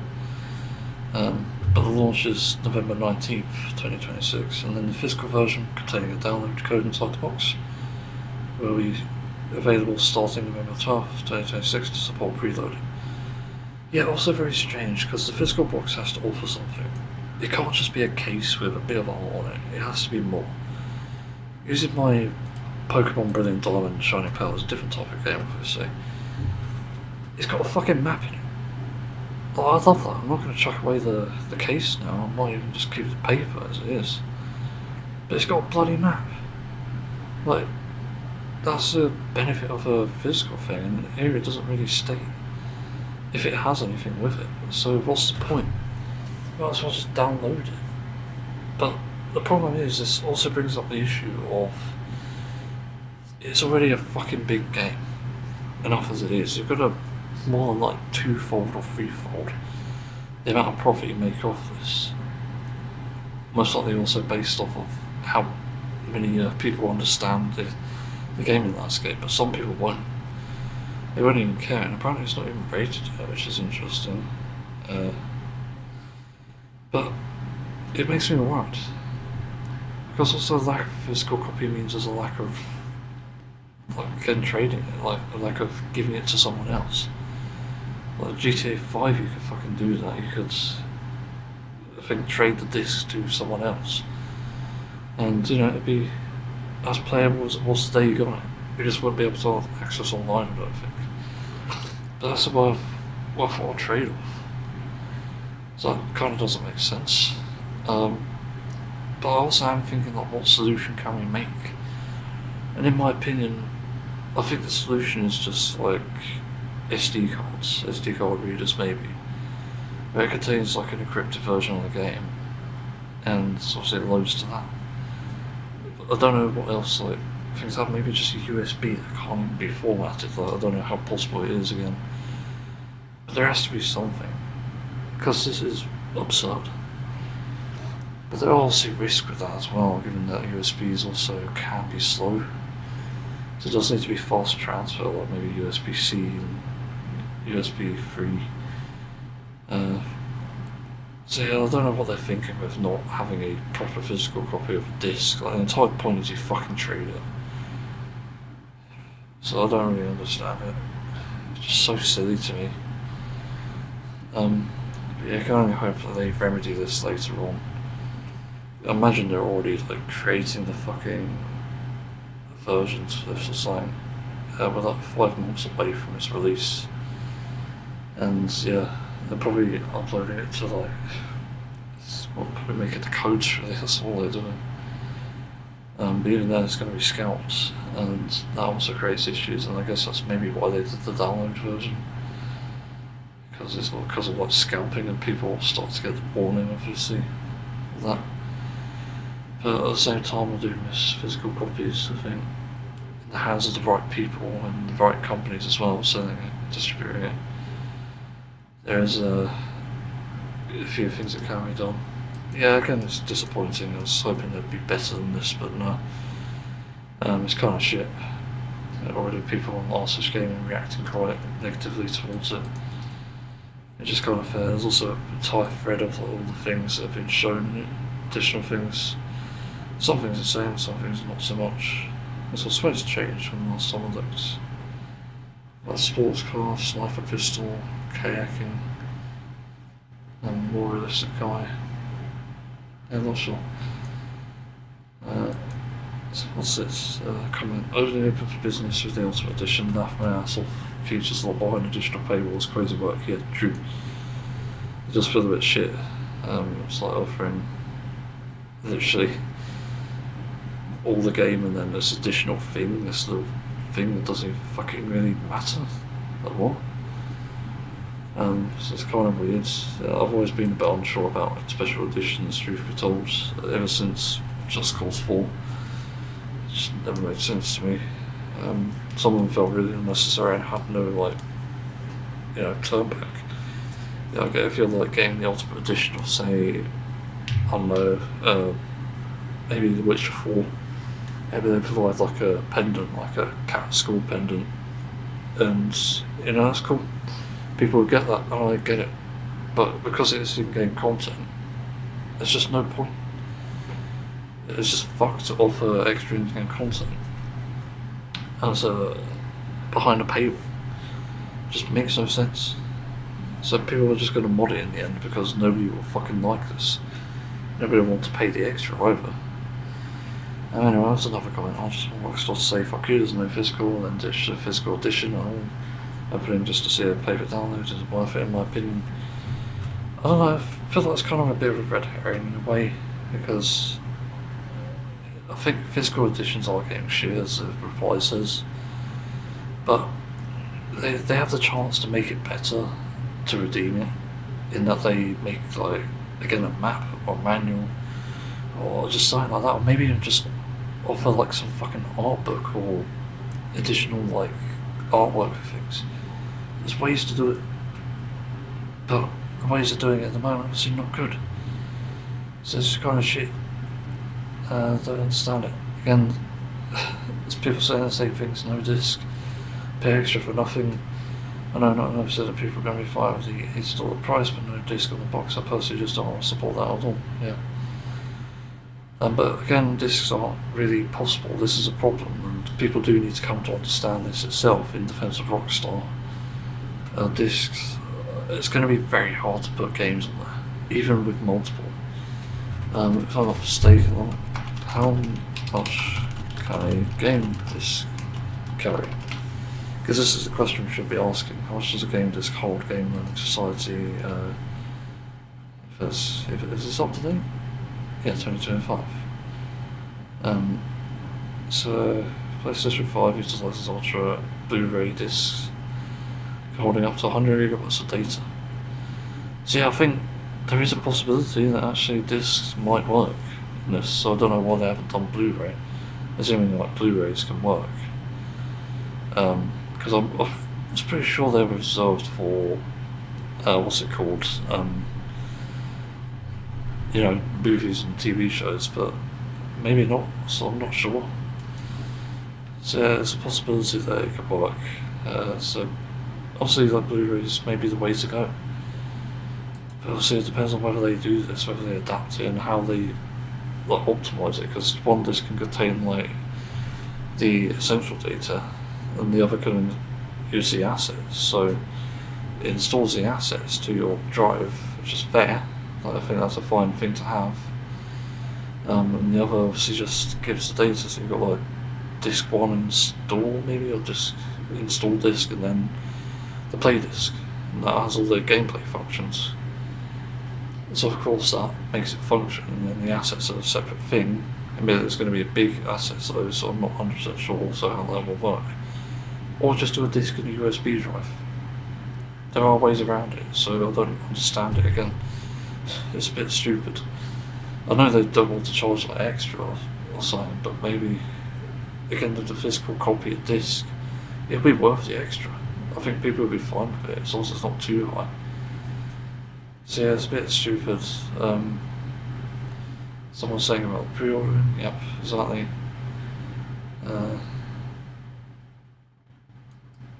locking color customization behind a paintball, is that right? I didn't notice. I didn't actually look at the full thread of that site, so I don't know. That was a bit stupid though. It's scummy. Someone mentioned GTA Online for me. I didn't really play GTA Online for that reason. I feel strongly against this bundle shit, and I hate the lack of a disc. I think I'm old and jaded. No, you're not. You're justifiable. The thing with second-hand market games and stuff is that the gimmick is, even though you can get a really scratched up disc every now and then, you at least get a copy. You know, it's worth it, because you get a fucking copy, and I can give my Pokemon game away because that's a copy now. And, you know, do what Pokemon did. You know, PlayStation maybe should develop an option where they just have cartridges, or they have a USB adapter to do cartridges. So why not do that? Oh, the fuck? It's just crazy. I don't fucking understand it. And apparently there's another article. Digital Foundry says apparently, from its title, it's unlikely that these are real-time results on PS5 or Xbox Series X, or even on the PS5 Pro.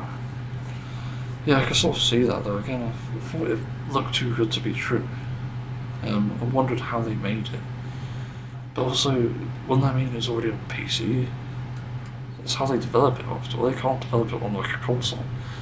What the fuck? It's so weird. See, I don't really understand it. But it seems like, as I suspected, those two, what do I call it? I think if you get hyped for something like that, if you get hyped for a game like GTA 6, which is really fucking big, and it turns out to be a disappointment, again, you only have yourself to blame. I never got fucking into the hype, simply because I didn't like GTA 5 that much. A strange story, even though I have 500 hours on it. But I'm also just like, it's already popular enough, it's already going to make its money back, so who fucking cares? Like, I'm just not going to pay attention to it, it's not worth it. There's just no point to it, so to me, it could just be better off without me in my life, without knowing it existed. And my life would be the same, but I'm just not hyped for it for that reason. I knew that there could be disappointment associated with it, so that's why you never get hyped. That's why I didn't get hyped. There's always that danger of it, and even though the screenshots look fucking amazing, again, it's not even worth it. It's not worth getting hyped over this shit. There is just no point. It makes no sense at all. So yeah, I don't really got anything else to add, so move on. Alright, I'm doing it. I've had enough. I think it's time to change. But I also want to explain something. So my PC is definitely on its way out. It's not really like a thing where it's like frequently crashing, so that's a good thing. That means I can keep it as a backup. However, it does have problems every now and then, and does bother the fuck out of me. Like the other day I just had a signal issue with the video output, where it just flashed like no signal on one of my screens, and then the other one, it froze the other screen briefly before that, and then it came back on. And then it changed things on my system. Like I think the NVIDIA driver crashed or something, because the overlay wasn't working. So that was very weird. Everything else worked, which was even more strange. But yeah, it's like, I need a new system. It's very apparent from this that I need a new one. Because the GPU I think is damaged. The CPU I think is almost fucked as well. Because that seems to be showing issues like lag and stutter, I think. And the memory is not enough, and the same with CPU usage. Like my FL Studio here, like with all the best instruments, VSTs on it, I think. Let me go to that part. It's a symphonic part. But CPU usage going to 85%, and I've seen it go above that. I think that's CPU usage anyway. CPU load, and CPU load history is like a trend. So it's starting like 60% and then going up to 85. And then the RAM, this is even more ridiculous. 26,000. Like what? What? 26,000 fucking RAM? Like, how? 26,000 gigabytes is basically 80% of my RAM at the moment. Which is insane. Actually, it's probably a bit more when I think about it. So yeah, it's very frustrating. But there's no way to like change it, I don't think. You can't like set the amount to use it with on site or anything. Which I find also equally as troubling. It's just really bizarre in my opinion. Like what the fuck am I supposed to do? Like it kind of, it leaves me just baffled because I don't even know the best thing to do here. It genuinely feels like it is a system that's starting to go down, starting to experience its downfall in that sense. I don't know what to call it. They're very much just doing that. And it really shows how bad the situation is getting even then. Just general, because this is not sustainable either. On top of the other issues I've had, like the CPU getting too warm, case seemingly getting it too warm, although that's mainly because I realised too late. It's to do with the facts, you know, but it's too late. Because it seems like there's not really any solution to that now. I don't even know how to put the fans in, and I'm too scared to, because every time I've ever gone into this fucking case, it's been a nightmare to find things. I remember trying to plug in the GPU after unplug it, and it was like a nightmare as well. Trying to put in the SATA cables, it was a nightmare, because I had to remove the GPU, which wouldn't come out. So many fucking issues. And at this point I'm just done. I need to get something different. And I'm doing research on it and asking and stuff. I've already checked the reliability of components, so it's looking good so far. Because I don't want something that's going to explode on me, obviously, like the 70... No, it's the 9800X, wasn't it? 99? I can't remember, actually. There's a Ryzen CPU that dies after a few months of usage. But I might be getting a video graphics card, sadly.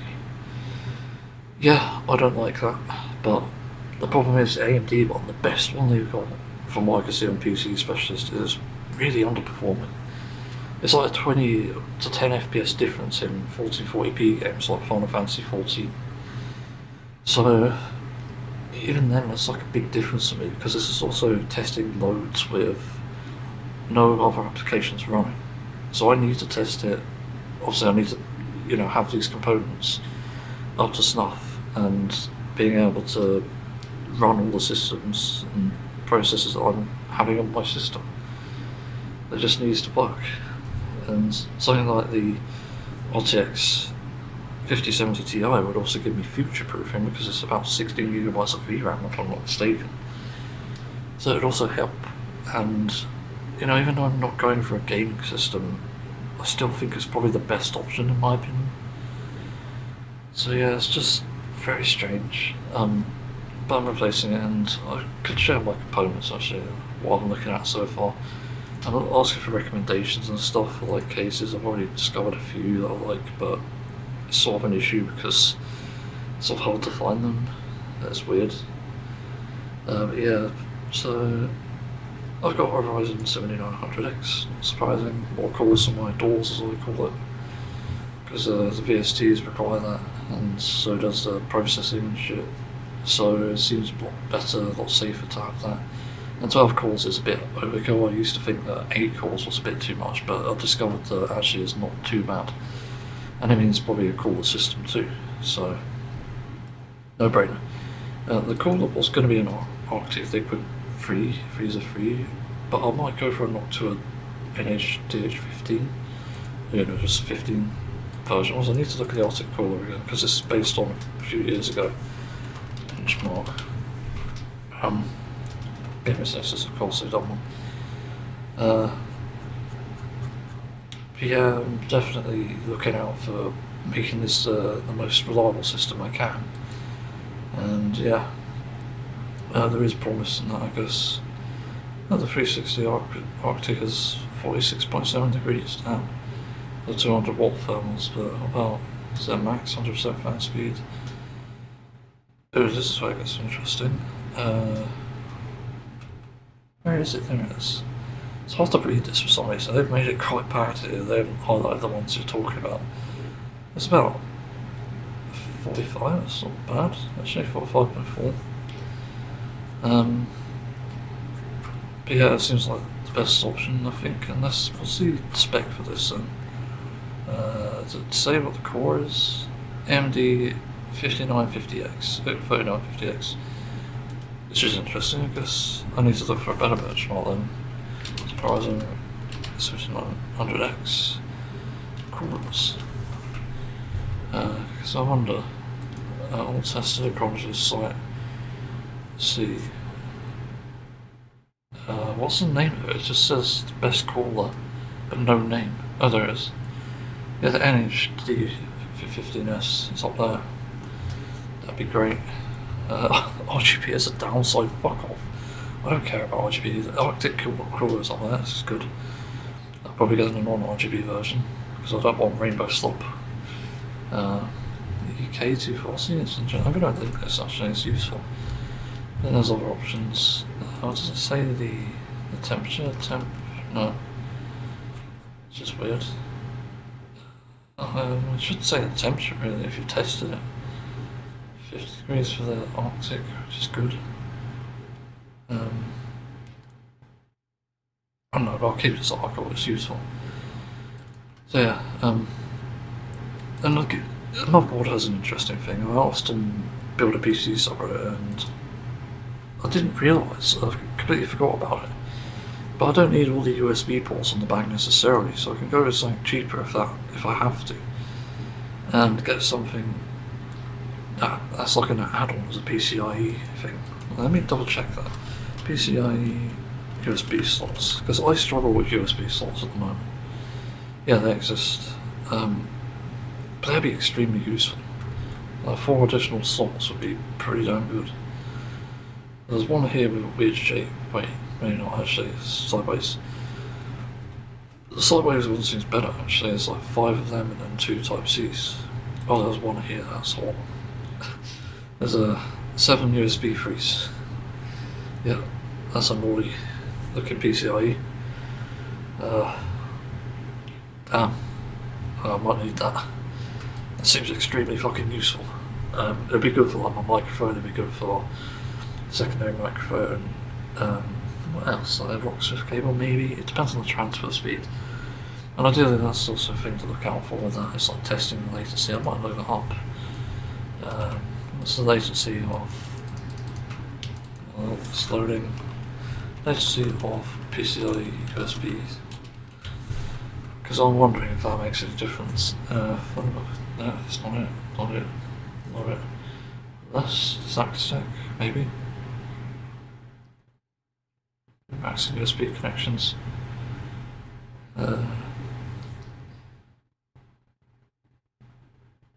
Don't go down the rabbit hole too far, what?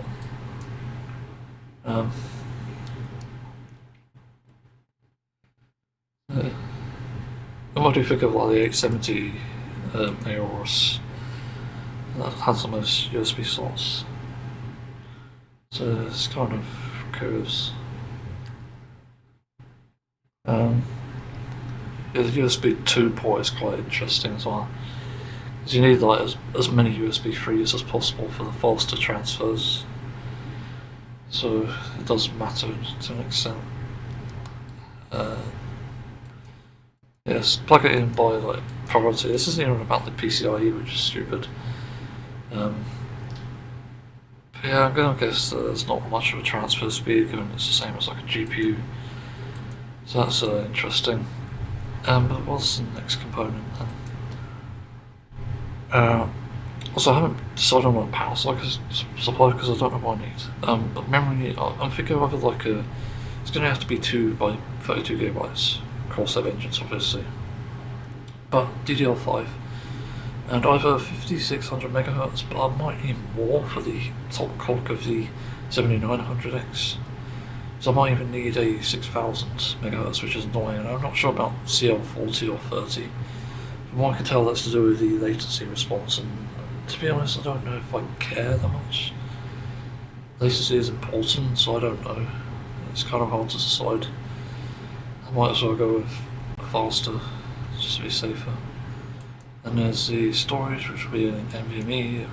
Don't know why I haven't put it there. So NVMe, I'll just put that as is, and I might just get an extra version. Because I want it to just be for my fucking hobbies and stuff, and have all the software on it. I want a storage drive to put all my stuff on to load it, and that's the gimmick. But that's assuming it has a secondary slot, and speaking of which, so it needs secondary NVMe slot, because that's where it's going to go. And then we get to the graphics card. I did think about RTX 4060 a while ago, but it's going to be 3070 Ti, and obviously the AMD one, 2070 X2. And 12GB of VRAM at least, and then the cases I can't decide on. Just looking like Fractal Pop Air, Fractal Torrent, Be Quiet cases can be good apparently, and Crosshair Frame 4000D white, or whatever I can find, and then Fractal Mesh 5.3. So yeah, it's not bad. I really could do with a system like this, just to fucking upgrade and get this shit sorted, because it's ridiculous how unreliable the system is becoming now. The many issues I have with it and stuff. Also, like restarting and updating and stuff is like an extreme annoyance too. It just takes so long. I don't really understand why it goes like this. such an annoyance. So yeah.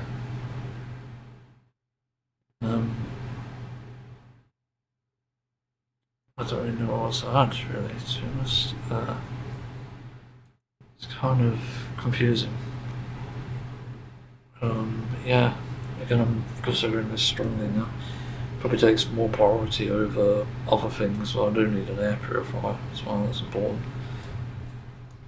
Yeah, it's just scary times we live in and scarcity, and no doubt adds to that anxiety, and also I can't build my own system because I'm too anxious. I won't be able to put a CPU in for sure. Fuck, I'll probably bend the pins and drop it. Be nightmarish, there's no point. But yeah, that's about it. So that's usual. End the podcast, what am I thinking? It's gone on for a while, so thanks for listening, I suppose.